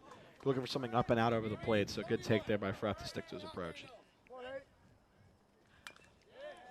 1-2. Fred has struck out both times against Beard, as has Serrano. And that is why Cole Cleveland is the one on deck, likely to come in and stay in and send it center field for Albert Serrano. If you're Fred here, too, he's gotten you twice on the fastball. You want to keep your bat speed up here and stay on it. Got him. Trey Beard finds the answer after his first walk. Yeah, he was wanting to pound the inside corner to Fred. It goes back in there. Fred's able to hold up. They wanted to go upstairs, misses, but tough break there for Fred. Up. That's definitely a really good pitch by Beard. Maybe a ball in. Still, it's a tough take. Needless to say, probably with ABS, maybe a ball, but needless to say, I mean, he's been in the zone enough that he's going to get that call. So brings up Cole Cleveland, coming in up in probably one of the biggest spots of the game. So tremendous amount of trust here by the staff for the freshman. Cole Cleveland has come in with a scorching hot bat. A multi-RBI day in 3 of the last 4 games. A run batted in 5 of the last 6. He has been magnificent in the clutch spots, and now he'll have 2 in prime position as that gets all the way from LaPointe. And now if you're Cleveland, I mean, just some situational baseball. Put a ball in play here hard to the right side or get it in the air to the outfield, and that'll make this a tie game. The mission changes a bit.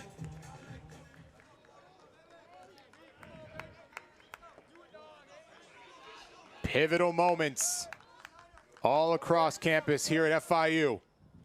Cleveland makes it 2-0. Panthers were down to their final few outs over on the softball diamond before their returner Bailey Grossenbacher hit a home run. Well, she's got a couple of long balls this week, and the Blue Raiders locked up with FIU. Right here, just 1 run of separation between the former conference foe, Florida Atlantic, and FIU. With 2 lefties coming up here, I mean, if you're Beard, these are 2 matchups you want to get outs on because you never want a righty coming up with bases loaded. And I think that more than anything else tells you the confidence that Rich Whitten has in this young freshman. You go lefty on lefty by choice as a pinch hitter. And if you're Cleveland, too, watching the at-bats before, I mean, he's going to that changeup a lot, so got to stay on that pitch but also be able to hit the fastball. Watching the whole way. Back-to-back Ks with 2 runners on.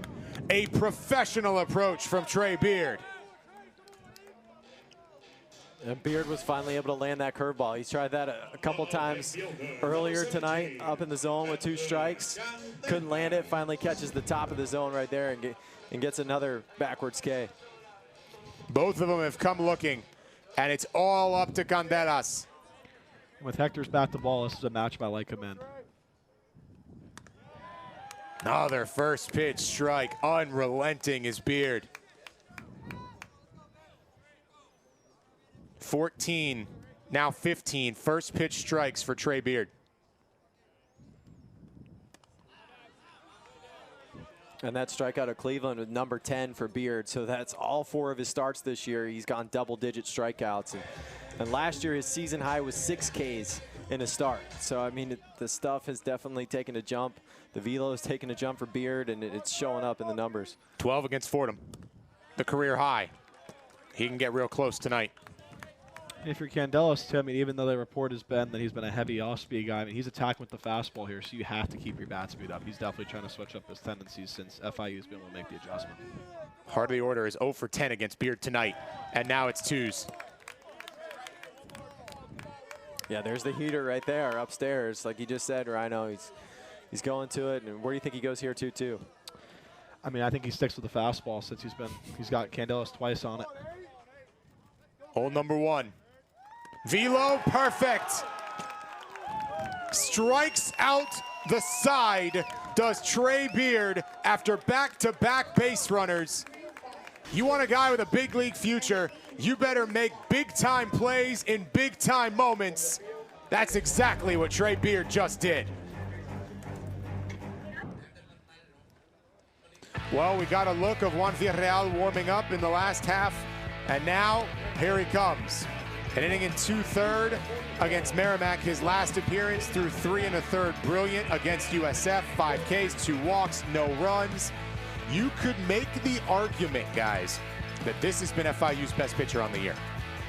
Considering they got him from the junior college ranks, I mean, the profiles, 89, 91 lefty. He's got a really good changeup. I mean, that's his best pitch. And if you look at a lefty that's 6'6" doing this, being able to be a high leverage reliever, I mean, what a get for FIU. Yeah, I mean, I'd agree with you, Corey. I feel like he's been their best pitcher the last couple weeks. I mean, you take out that, I mean, he struck out 7 in his first start of the year, but after that first start, he hasn't allowed a run. He's gone 3 innings, 3 1/3, an inning and 2/3. Hasn't allowed a hit, actually, in his last 3 outings. Has been overpowering, and it's no knock on guys like Logan Rundy, who have been phenomenal to start the year. But this has been a revelation. Like you said, right out of the JUCO ranks, you never know, especially with pitchers, because the conventional wisdom is if they're a JUCO player and they can pitch, they're probably already going P4 because everybody needs pitching all the time.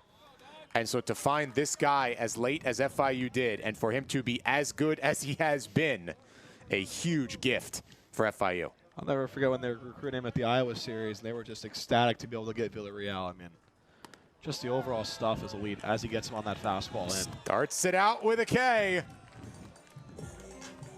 Yeah, great spot with the fastball on the inside corner. And the recruiting story is really interesting. We get another look at the pitch here. I mean, just look at the spot.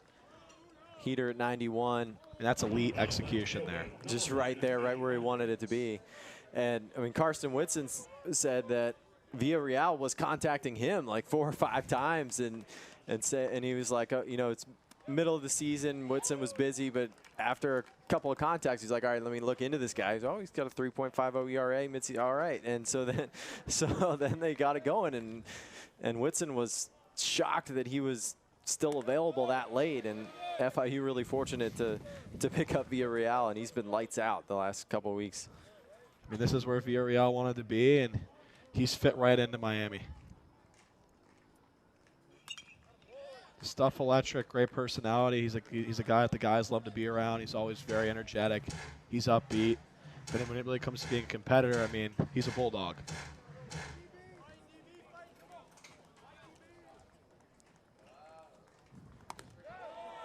That's a good pitch. The international flair at Florida International University, very present. So the guy from Panama in a great spot.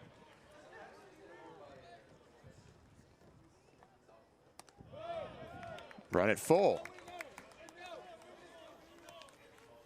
And even with that 6'6" frame, I mean, everything he throws has to play up a couple extra miles an hour.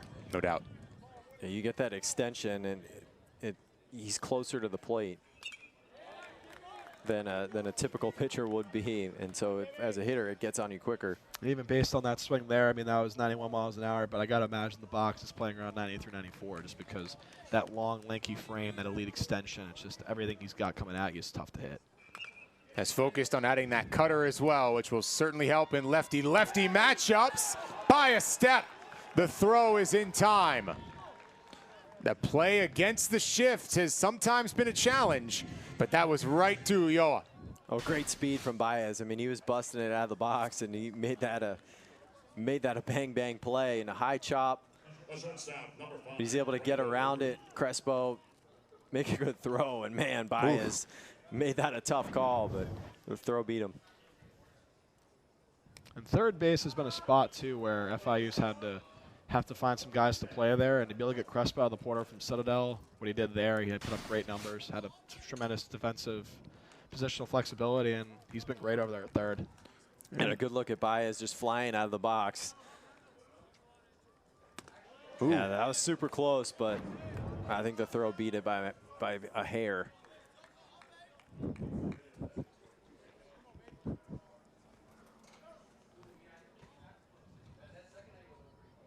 LaRue, 3-0. It was a long battle for Baez before he grounded out to Javi Crespo. And now LaRue in the driver's seat.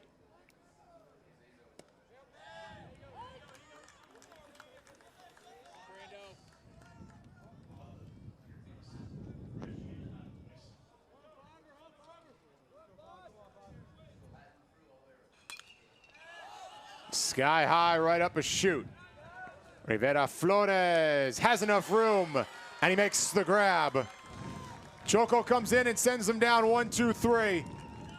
Villarreal continues his phenomenal start to his Panther career, and we go to the bottom of the 7th in a one-run game. A phenomenal day for Trey Beard will come to an end after 6 innings. He strikes out 11 after just setting his career high about a week ago. He gets nearly right there once again, and FAU turns to a high leverage guy, Rhino. Steven Andrews is going to be about 87, 89. He throws a cutter and a slider. Those are his 2 primary pitches. The cutter's going to play up a little faster than the slider, same depth. Biggest thing with him is he gets very good swings and misses on the slider, and he also keeps the hitters, accountable with the cutter. And he's a guy that's a high leverage guy for FAU, so this is a guy that he's usually your setup, and this is a spot you can expect him to be in, and big spot for him to come in and try to shut down the Panthers. Florida Atlantic taking a bit of a page out of FIU's playbook. A multi-appearance week already here for Andrews, through a couple against the Florida Gators, and now returns here against Sunshine State competition.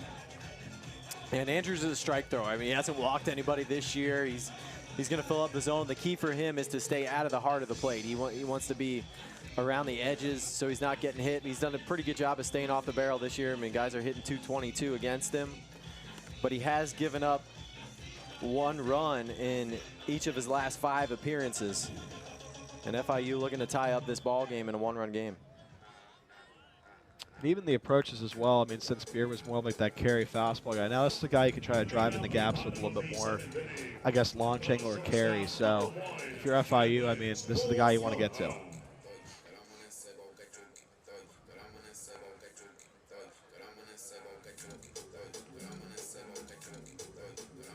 He's got to check the tech, I believe. Got to make sure he got the pitch comm working. Maybe a little wristband or a pitch comm malfunction here. Now it's all good.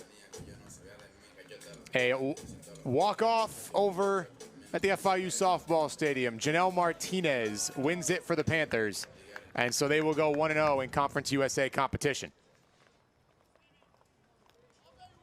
An exciting one across the street. We might be on a fairly similar path right now in a 2-1 ball game. Florida Atlantic's certainly hoping that's not the case. Andrews begins his day with ball 1 to Alex Ulloa. Expect Andrews here, too, to pitch backwards. I mean, his fastball is only going to be about 87, 89. It has natural cutting action, so he's going to go that slider early and often, then try to put him away with the cutter. Everything will be running away from his fellow righties, including Ulloa right here. That's why you try and start it inside and break into the zone. It didn't cooperate. Being a right-handed hitter, too, this is somebody you want to see up and drive to the left center and right center parts of the field. I mean, everything's going to be going away from you, so you want to stay off of stuff that's inside.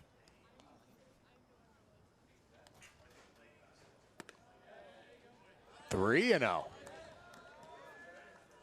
Yeah, he's tried to go in a couple times, and Ulloa's doing a good job of laying off. And Coach Rich Witten was talking about it to us this week. He's like, we got to eliminate pitches and eliminate zones. And then, like you said, Rhino, this is a case where you're a right-handed hitter, you're not swinging at inside pitches.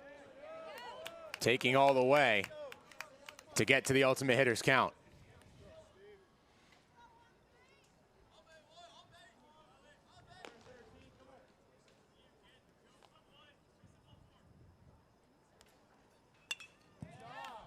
Alex had a nice day in that finale against Merrimack. 2 for 3, couple runs brought in as well. Coach Mack's going to get that ball himself.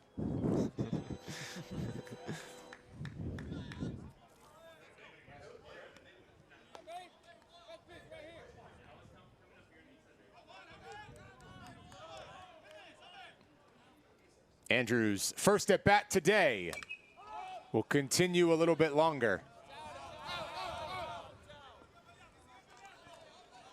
If you're Ulloa here with a 3-2 count, I mean, it's great to get your ace swing off, but all you got to do here is just put a ball in play and drive it to a gap. I mean, he's got more than enough bat speed and power that if he gets it, it's going to go.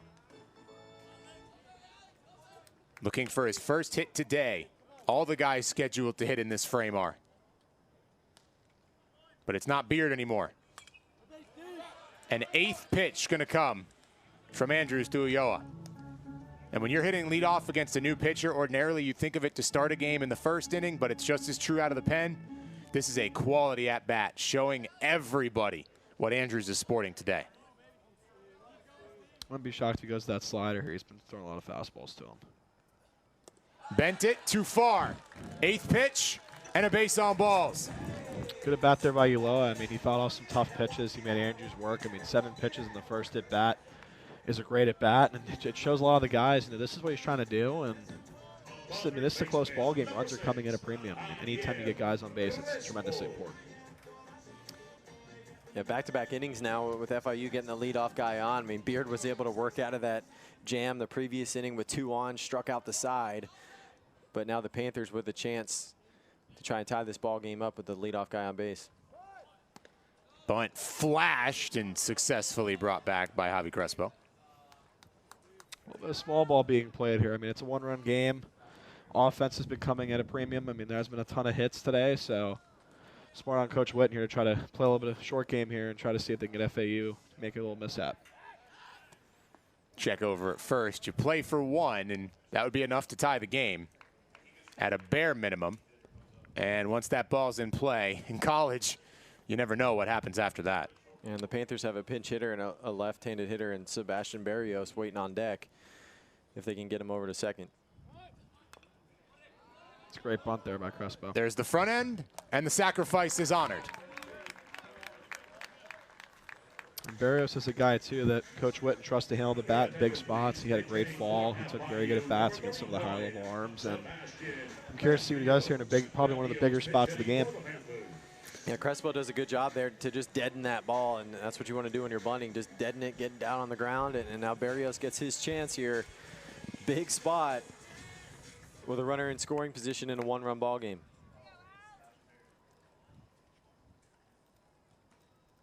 Consider the cutting action on the fastball with Andrews. It makes sense how Coach Witten went to Barrios here. It's a plus matchup. Maybe they might be going to reliever. It might be such a plus matchup that it forces a pitching change. So the chess match between pitcher and hitter also applies between the coaches. And sure enough, Coach McCormick will go to the pen. So Rich Witten starts it, and now it's rook to E5, pitching change for FAU. Max Martzoff into the game here for Florida Atlantic. And as we're talking about run, vertical, and horizontal movement, for this guy, Rhino, it's going east-west. He's a guy that his fastball seems as if it has a little bit of tail. It'll have some like apparent ride to it just because it's like a lower slotted guy. He's going to throw that sweeper off it as well. And he's honestly like your perfect Swiss Army knife with matchups. He can throw to lefties. He can throw to righties. He's got the fastball working on both sides of the plate. So makes sense why Coach McCormick went to him. I'll never forget the time they threw him in a midweek. And he had some pretty electric stuff. I mean, his stuff plays up. He's a competitor. He's a guy that they go to out of the bullpen. And curious to see what FIU does here with a potential pinch hitter.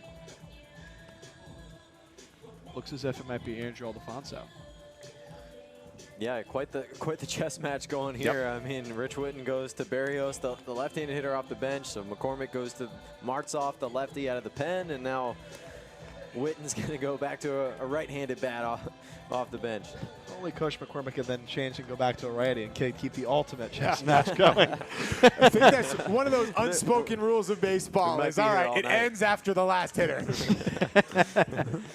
Just imagine if they just kept switching off pitchers. At least in the bigs, they made that illegal. They were like, no, three hitter minimum, we're done with that. But you never know. That's the ultimate level of strategy, but now with MLB, it's we'll let them go 3 batters, then we can figure it out after.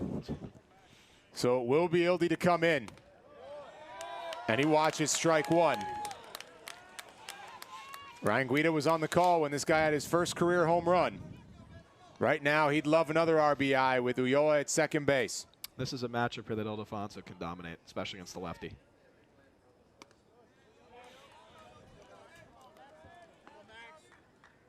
Home run against Delaware. A double in the finale against the Blue Hens.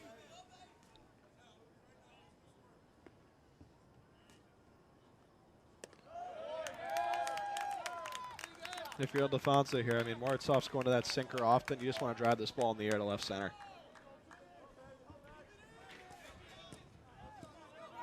Looking for something productive. Ulloa at the keystone. 1-2. He protects with 2 strikes. That's well done. That's been a challenge today for FIU. Martzov stuck to the fastball. I got to imagine that the sweeper might be coming here just because he wants to give him a different look, change an eye level since he has gone to that fastball, or he can potentially go to that fastball way off the plate. So curious to see how Ildefonso zones him up. Will force a 6th pitch from the new guy. So like Ulloa before him, when facing a new pitcher, an extended plate appearance. And Ildefonso has some power, so this is a guy you definitely can't just give into and try to get over the plate. Couple extra base hits in limited at-bats. He does drive it well to center. And doing the job and then some. Ildefonso off the bench, comes in cold and ties the game. The super sub strikes again, drives the ball off the fence at 101 miles an hour, traveled the distance of 370 feet, and I mean, from everything I heard about Ildefonso, he's a guy that's always stayed humble, has always waited for his opportunity. He's done a tremendous job this year at the bat for the Panthers, especially in that spot off the bench. Yeah, I mean, what a rocket off the bat there. I mean, coming in as the second pinch hitter in the at-bat, and he gets that sweeper that Martzov just left it out over the plate a little bit too much, and Ildefonso makes him pay for it in the gap to tie the game. His 2nd double as a Panther, his 4th RBI, and we are level. And yeah, sometimes you're a pinch hitter, but you know you get your warm-up packs in on deck and you take your time. Not there. That was sudden. Hey, Ildy, go. Yeah, he was in a hurry to get hot there. Barrios was going to hit, and then FAU goes to the pen, and Ildefonso had to quickly get warm, and he comes through in a big spot. I feel like having a secret weapon. I mean, he was a guy that redshirted, had a great bat, had a great summer in the South Florida League, comes back, has a ton of confidence in the box, and he's a guy in conference you can use. There's not a lot of information on him, and he's been putting great swings on baseballs. I mean, good for FIU there. Good stretches pitching as well. As that is straight in, Valentin wears it. That's where they hit by pitch margin. Yeah, that's starting to become an identity for FIU, and wearing inside pitches. And surprised that this is the first one we've seen tonight, but Valentin had the big homer earlier. Now he'll take that. You can see the big chest tap too. It is a point of pride for FIU. And Coach McCormick is back out. It will be a pitching change. So Martzov will not record an out. The double and the hit by pitch. And Florida Atlantic will go deep into their pen. The pinch hit double by Andrew Ildefonso has us level in bot 7. A name that we have heard plenty. Braden Ostrander in for Florida Atlantic, the veteran. Coach Mack's seen enough. Now he tries to the super senior to stem the tide. Braden's a guy that Coach Mack's going to lean on in any big spot. I mean, he pretty much is their closer, one of the guys that definitely can't go to. He's going to be about 90 to 93, get up to 94. He's got a cutter in the arsenal well at about 87, 89. The slider's the best out pitch, and if you're FIU, you're just sitting hard. He's going to attack you with fastballs and go that off speed late. And if you're West, I mean, he might stem off with breaking balls because West has good bat speeds. Just to keep that bat speed up on the fastball and just the slider. So it's a very big matchup, and no better spot here than for Brian West to come up against arguably FAU's best reliever. Yeah, I mean, it's a really interesting matchup and a huge spot with 2 on and a tie ball game after Ildefonso had the big double to tie it up. And Ostrander, a veteran guy that's been around. I mean, back in 2021 as a freshman, he was in the back end of the bullpen as essentially the closer for the Owls, had a few saves. So he was going to be their starter on Friday night to open the 2022 season. Needed Tommy John surgery, had to work back from that in 23. Kind of got back to who he was last year in the bullpen, was still feeling things out. Now he's had a good start to the year for Florida Atlantic out of the pen this year. He had 2 perfect innings against FIU last year, and 2 years ago threw an inning in which he did not give up a hit. So Ostrander historically successful against this FIU team, but the Panthers have momentum thanks to the Ildefonso double.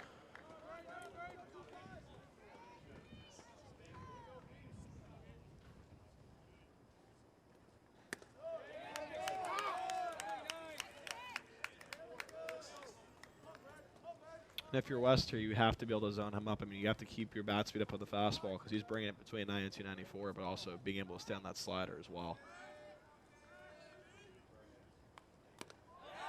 And the hit by pitch identity will continue to grow. Brylan West wears one, and the bases are loaded for Austin Deering. And now we got AD coming up. I mean, he's had his fair share of big moments in the blue and gold, and no better matchup with Fireball righty. This is a matchup where it's sink. It's going to play into his barrel, and if he's ready for a first pitch fastball, won't be surprised if he deposits one in the trees. Those are the hit by pitches you're okay with as a hitter. It just brushes by the jersey, pain-free walk to first base. One more to get to the average hit by pitch margin. Yeah. Deering loops it into foul territory. It was Austin Deering with the bases loaded in the very first game. Hit by a pitch, bang, walk-off, game over. A couple of walk-off hit by pitches for FIU this season. I mean, that's been their thing, and 2 in a row here in an important spot with a chance to take the lead.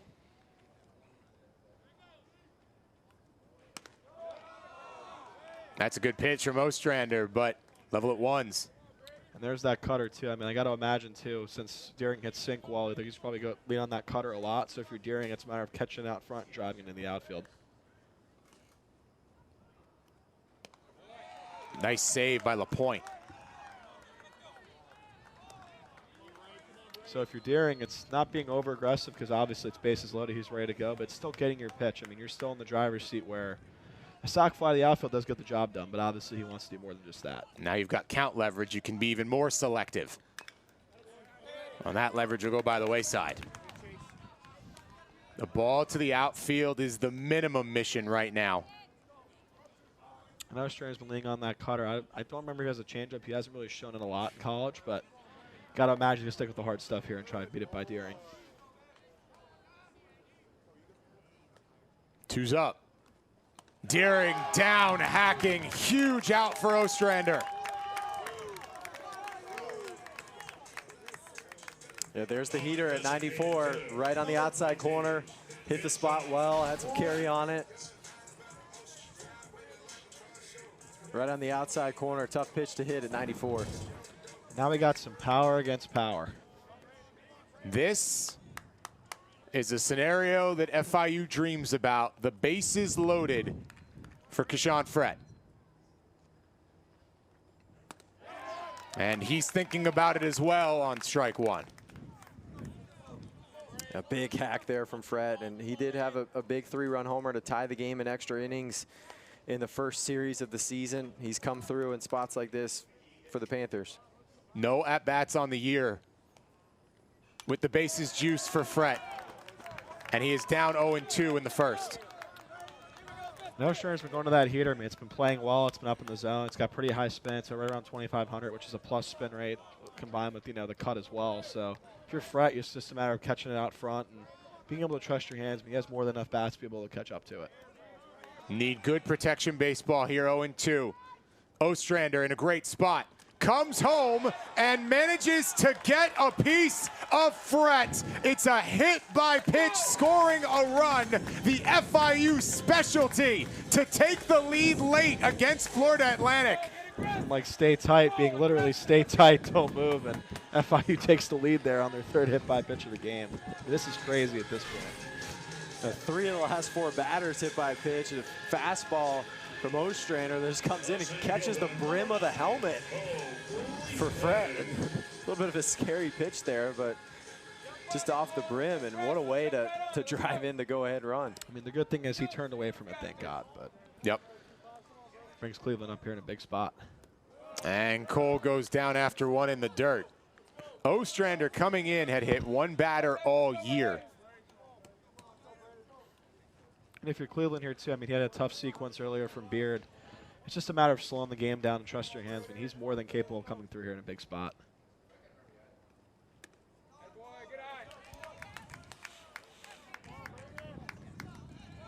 Valentin, West, and Frett, the runners for FIU at third, second, and first, respectively.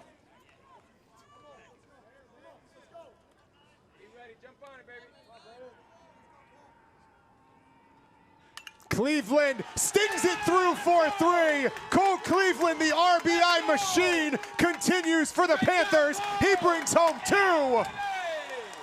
Panthers on the prowl, thanks to the freshman. What an adjustment there by the freshman to be able to flush that last at bat, come through, and arguably one of the biggest at bats of the game. Stays on a slider, pretty good slider there from Ostrander, and FIU takes the lead here 5-2. Great on Cole Cleveland there. I mean, that's huge to get out of a freshman. A multi-RBI day in 4 of his last 5 games.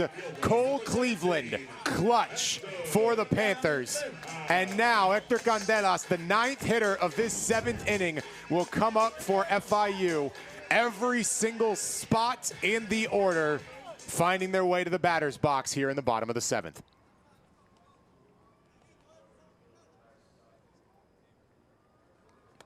And Candelas works ahead on 1 in tight. Well, FIU is finally able to get Beard out of the ball game, and now things have really opened up for the Panthers offensively. And what a clutch hit there by Cleveland in a huge spot for a freshman. And he's a guy too. I mean, Coach Witten speaks fairly high of Cleveland, his ability to play the game, his ability to be able to flush stuff. I mean, that's a very mature at bat there after having a pretty tough sequence the at bat before and facing FAU's best reliever and putting a great swing on a ball and getting some runs in for his squad. Puts him at 14 RBI on the campaign, which is good enough to tie the team high. Serrano is the other guy with 14, so it's the 2 competing center fielders who are both the RBI kings at the moment for FIU. And a 4-pitch walk. The disaster inning for Florida Atlantic continues, and Ulloa will hit for a 2nd time after leading off this inning with a walk. And a big point of emphasis with the FIU offense is creating the big inning they have. Now it's a matter of expanding it. So with Ulloa coming up, its bases loaded. He's a guy that's had some big moments in the blue and gold, and no better spot here for him to essentially flush what's happened earlier and come up with probably one of the biggest swings of the game and put it away. Yeah, I mean, this could really change the game right here. You have a chance to blow it wide open.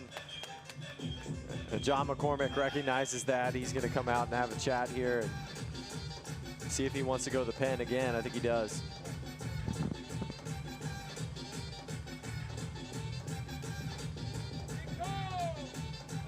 He's out there swinging his arms, maybe killing some time.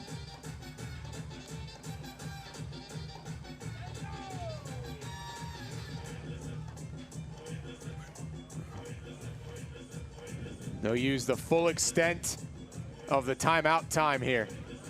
But right now, that Florida Atlantic pen is just watching. So this is as much to try and get the reset for Ostrander. And there, right as it would have to end, there's the call to the pen. Florida Atlantic desperately trying to get out of this inning. Feels like they're going to use half their pitching staff in order to do it.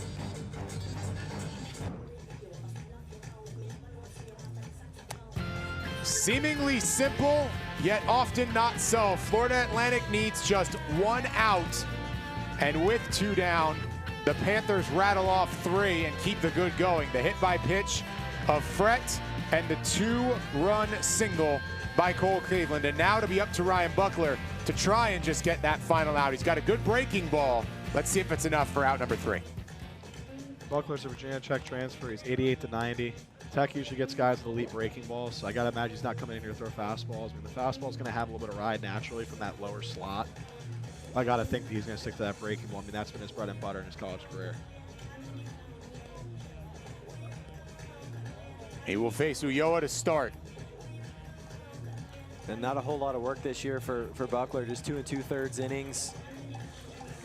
Giving up 3 runs and walked 5 in that situation. Definitely going to lean on that sweeper. I mean, that's his pitch. With 14 inches of horizontal movement. So, if you're Ulloa, I mean, you just got to see it up. This is a guy that he could, I mean, this is a very good matchup for him regardless, but he needs to just trust his hands and not try to do too much and drive the ball to the outfield. And the silver lining for Florida Atlantic, they need 1 out. The silver lining for FIU, the bases are still loaded. shortstop, number 1, Alex Ulloa. And Ostrander just didn't really have the command for the Owls out of the pen tonight. He walked a guy, hit 2 guys, and then gave up the single to Cleveland. And that was a guy they're hoping could be a stopper for them out of the pen. Guys who have been good on the year, particularly when it comes to command and control. Not necessarily so here in the 7th. Pitching has been the catalyst for Florida Atlantic to a borderline top 25 start. Ulloa stings it down the line, but it is just foul. And oh, what a break that would have been if that got down the line. And FIU could have been able to tack a few extra on, but still, 2-strike count. Ulloa saw the really good breaking ball.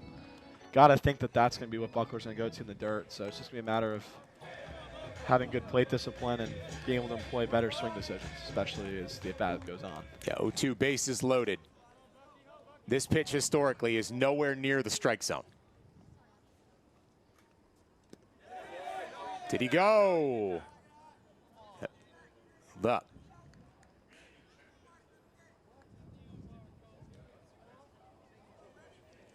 Ulloa got a piece. So it won't matter if he went around because it goes down as a foul.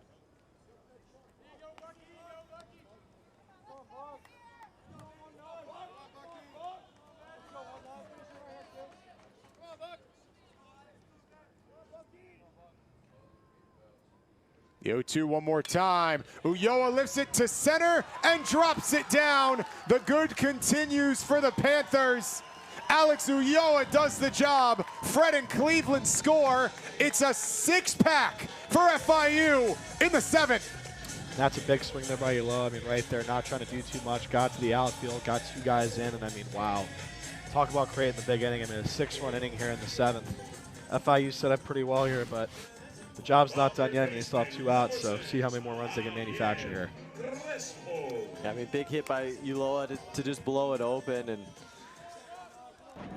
get him out of the save situation, get it to a 5-run lead, and still a chance to tack on more here. And the pen's really been struggling for the Owls tonight. This is kind of an unwritten rule, too, especially in these series, or just unwritten fact. I mean, anytime you can get deep into a bullpen in a big series where they have to use up more pitching, it makes it that much easier on a Sunday. I mean, the ideal hope is a sweep, but keep getting arms out there, keep getting deep into that bullpen. Dropped to right, but it will sit in the glove of Jake Dewar, but not before the Panthers get 6 runs on just 3 hits. The manufacturing at full speed. FIU in firm control on opening night. Well, maybe it's no surprise that the fortunes changed in that 7th off a walk-off win. FIU softball now sitting in the front row here at baseball and getting to watch nearly all the runs to this point. Bailey Grossenbacher, who you see few in from the right there. The one who extended the frame, Janelle Martinez, the one who ended it. And so now they're trying to keep the good going. Are these FIU Panthers? They won it. They're 1-0 in league play. And now baseball looks for a rivalry night win. Little post-game pasta, always a good after-game meal for the softball team. I feel like that's one of the go-tos. These guys on the field, it's high protein. A little pasta to go with it, generally. Lots of chicken tacos. Lots of chicken tacos, lots of steak for these fellas. That was routine. We were talking with them in the offseason. It's, I changed my diet. Okay, what'd you do? I ate a lot of steak. All right, fair enough. I don't blame you. That's my ideal diet, too. Lipsy flashes bunt, brings it back. It does help, too, that most of the pregame meals, you know, a good assortment of a burrito with some sort of chicken and some rice, or they have the little, like, Chipotle spread. It's not really Chipotle. It's like some rice, some beans, some chicken. So they get their full dose of protein, that's for sure.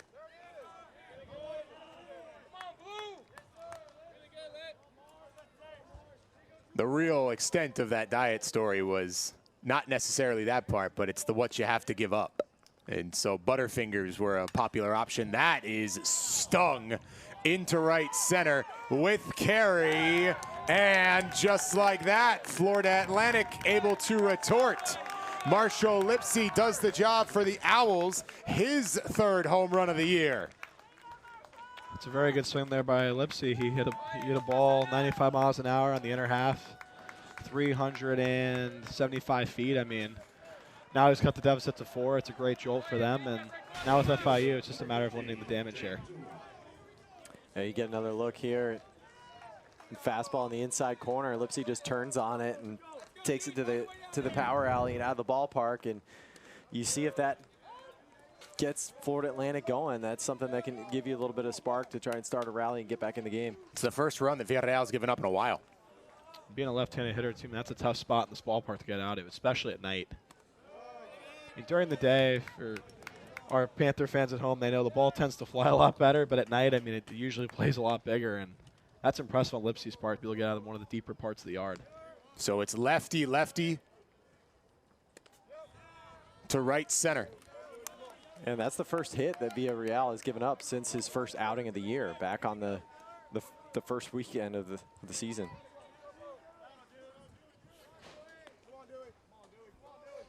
Jake Dorr, 0 for 3 on the day. Right on cue, 0 for no longer. One of the hottest starting players in America is on the board, his first knock.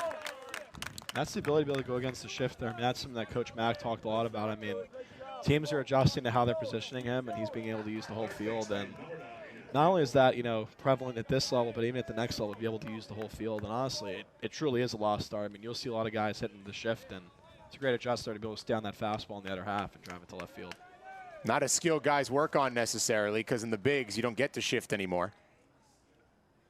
But still very much here. And Florida Atlantic, to your point, I think has done the best job of anybody that has played here in Miami so far of working against it. There have been 1 or 2 that have been at a guy, but for the most part, they've really forced the issue the opposite way.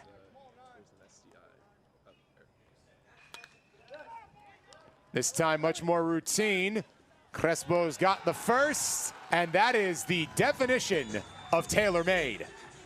Nothing better than the pitcher's best friend there than a double play. I mean, Villarreal makes a really good pitch on a changeup, gets the point out front on that, and great play by Crespo to Valentina West, and those are definitely rally and momentum killers. So good on FIU there for making a big pitch.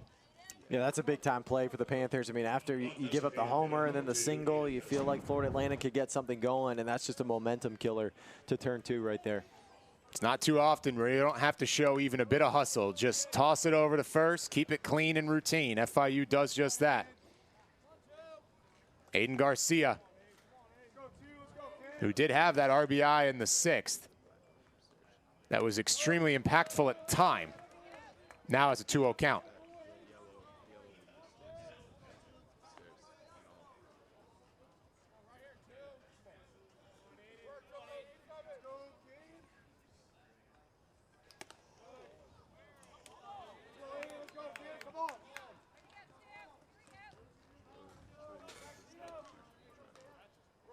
Villarreal not walking a ton of guys either on the year, just 4. But it's a 3-0 count right now for Garcia. And he flashed bunt, and the mind games work out. His second walk today. It's very few and far between that you'll see Villarreal walk guys. So good approach there by Garcia to really make some tough pitches and also work the walk. But Villarreal, just get back in the strike zone here and get your team off the field as quick as possible. He was doing the point. Coach McCormick keeping it tight. FIU made a couple of offensive substitutions. Now they came in the exact same spot in the order over the course of a couple of minutes, but nevertheless, utilizing the bench. So far, still static for Florida Atlantic.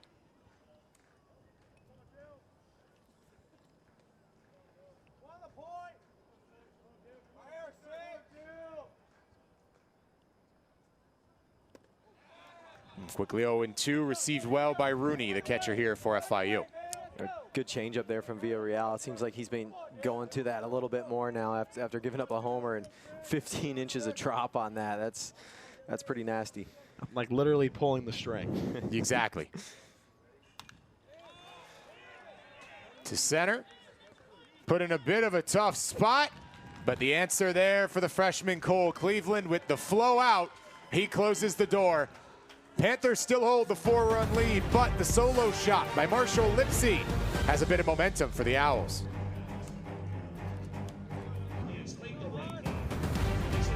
Joey Abazia in here, you can see it. Not a ton of work yet on the year, but he comes in with the Panthers on the hunt for some insurance. Abazia's a guy who's had very little limited work. He's 88 to 90. He's got the slider and the changeup as well. He's a guy that fills up the strike zone, and he had a very good first outing, so good on him to earn another opportunity here to come in and continue to cement his role in the rotation. And John McCormick has been looking for some more guys to step up and give them some bullpen depth. And Abazia is one of those guys he thought could do that. He wants to get some more looks at him, likes his stuff, and the Owls can certainly need a couple more arms that they can rely on in middle relief. It will be Brendan Rooney getting his first at-bat of the day. He came in to catch here for FIU as the defensive replacement. So Ildefonso more than did the job. And now we'll see Rooney, who's been on a nice little on-base streak. Did some good things at Lone Depot. Hit, walk, plunked, scored a run. I thought it was a guy that's he's had his fair share of success against Miami. They might as well put a statue out there for the amount of damage he's done to him. Yeah. Did a real nice job, too, at the plate. He did. Where he got out of the way of a tag. Came around later in the game. It was a tough play. It's just a great throw. Nothing he could have done. But the first time around when it was bang, bang, he scored the run. He rewatches strike one. Even from that pitch right there, Abazia's a sink guy. So if you're Rooney, you just want to drive this ball in the gap. I mean, it's going to go right into your barrel. You can get that nice launch angle to drive it in the air, and that's definitely going to be his approach here. Quickly 0-2.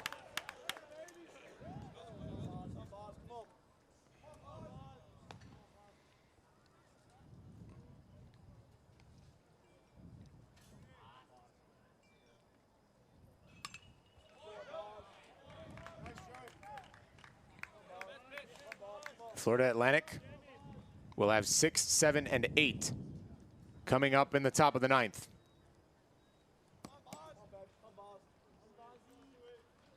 Panthers look for a little more padding already with some margin for error in a 4-run game. I'm curious, too, if you go back to Villarreal or maybe you go to Trace and Cameron, one of the closers. So curious to see what Coach Witten does, especially on that side of it. Yeah, it'll be interesting to see. I mean, after Villarreal was mowing him down early, then he had to sit for the long inning, gives up the homer, gives up a base hit, walks a guy, but then threw that nasty changeup to get out of the inning. And so far, another pretty good at bat. I mean, first at bat of the game against Abazia, and Rooney's in late timing here with 2 strikes, staying on some fastballs, and he gets that slider up. I mean, I've seen him do it hundreds of times. Foul off, look off the fastball, get the breaking ball, and drive it to right center. It's almost his bread and butter with 2 strikes. They'll keep it right at that 2-strike mark. That was almost it right there. Yep. Got the breaking ball out over the plate. It was just a little bit late on it.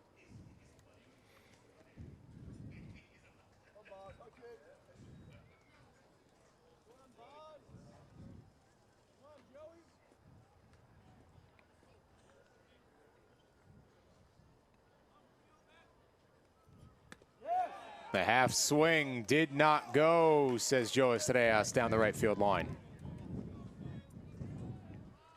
Some good movement on that slider. More than a foot of break from Abazia. Definitely a frisbee, especially from that lower sidearm arm slot.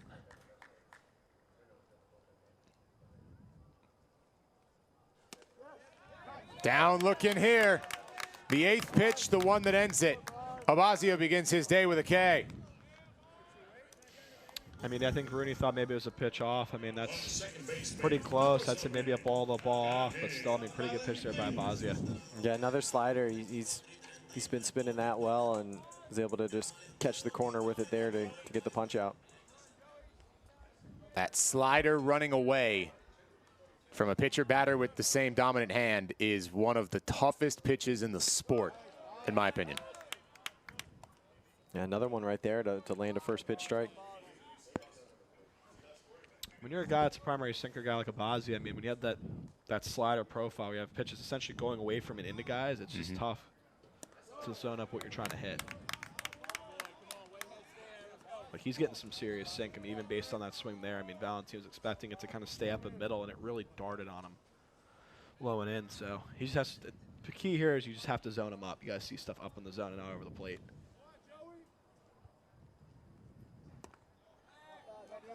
That's the best strikeout pitch in Road to the Show. If you're a righty pitcher, slider to your fellow righties, they swing every time. It's pretty good, Corey, and you have to combo that fastball up and in, too. Oh, yeah. You got to throw some jam Spam it. shots. You got to let the video game know you're there. Feels like every pitch has ride in that location. Exactly. Exactly. It's amazing. Amazing how my pitches all have so much pop in the video game. Only it was that easy. I hear that. 2-2 to Valentin. What a foul Went right off there. through it, but managed to get just enough on the very backside of it. Even after I've seen Valentin after the last 2 weeks, he's very hitterish. Just his actions in the box are very mature. They're very professional. He handles the bat well. He competes. And I mean, that's what you get at your 9-hole. I mean, what a get for them. Does put the ball in play. All you can ask for, but Florida Atlantic has the answer with LaRue and 2 quick outs for Abazia. You know, Abazia, through a couple of hitters, is looking like a guy that could provide some depth in the Florida Atlantic bullpen. He's got the good slider, got some sink on the fastball, and good combo. And Florida Atlantic looking for guys. He could be one. I mean, the key with the sink guy is being able to bury a ball in a right-hander's hands, and he's done a really good job tonight of getting that fastball in that middle, low, and in quadrant and being able to pound that. And it's tough to really elevate that pitch unless you're timed up for it. B. West watches ball 1. Abazia gets this out, and he will double his innings pitched on the year from 1 to 2. That's still the name of the game in pre-conference play, even though league's right around the corner. West flares, and slamming the door is Millen. So that is where we end it. It will be Jake hitting leadoff for Florida Atlantic. We're off to the 9th. Game 1, 1 inning left.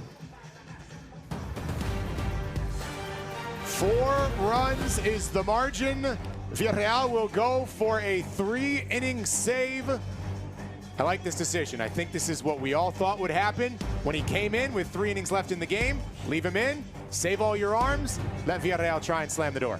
No better guy to have out there. I mean, he's really been dominating out of the reliever spot. He's been able to be a long reliever. He's also been able to be a closer. And he's a high-leverage lefty. I mean, anytime you get a 6'6" lefty in the program that fills up the strike zone, has a really good changeup, and has stuff that plays in and out, I mean, in Conference USA especially, I mean, that's a gift.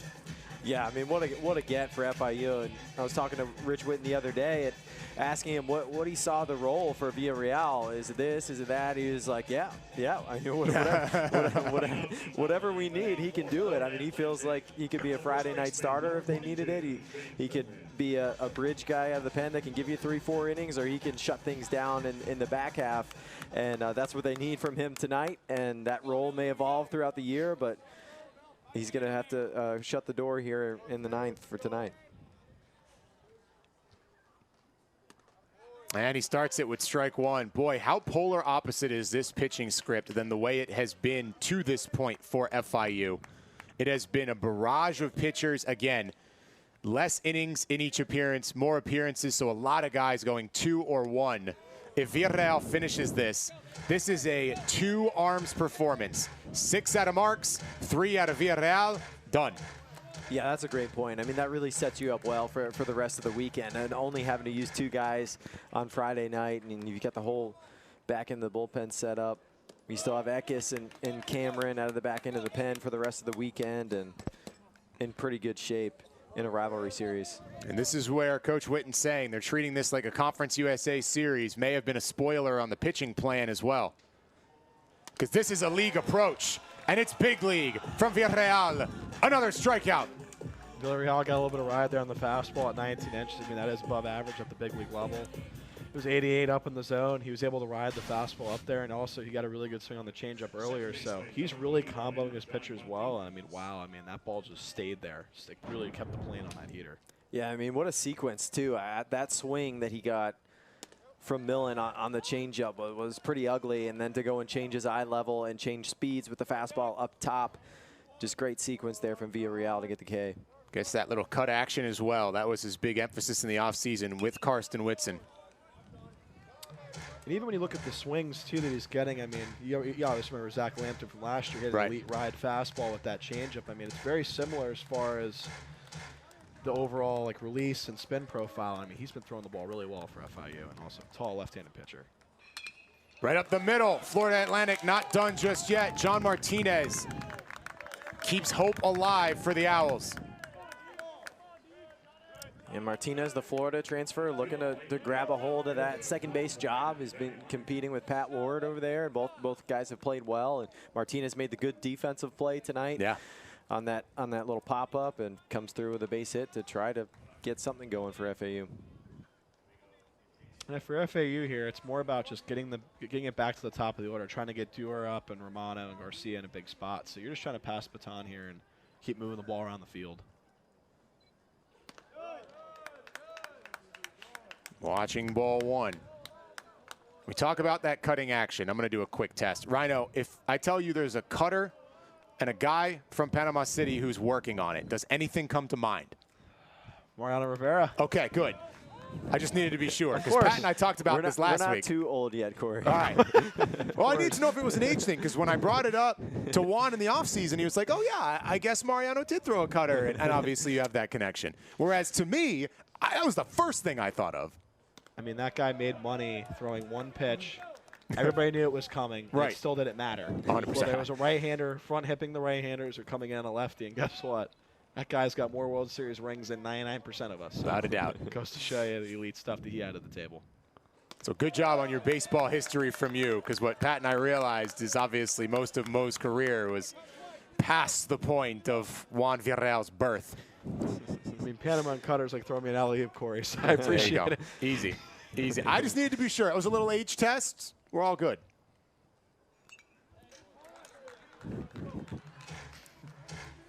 We're still old, Pat, to be clear. We're still old. So the correct word is wise. I wouldn't go that far either.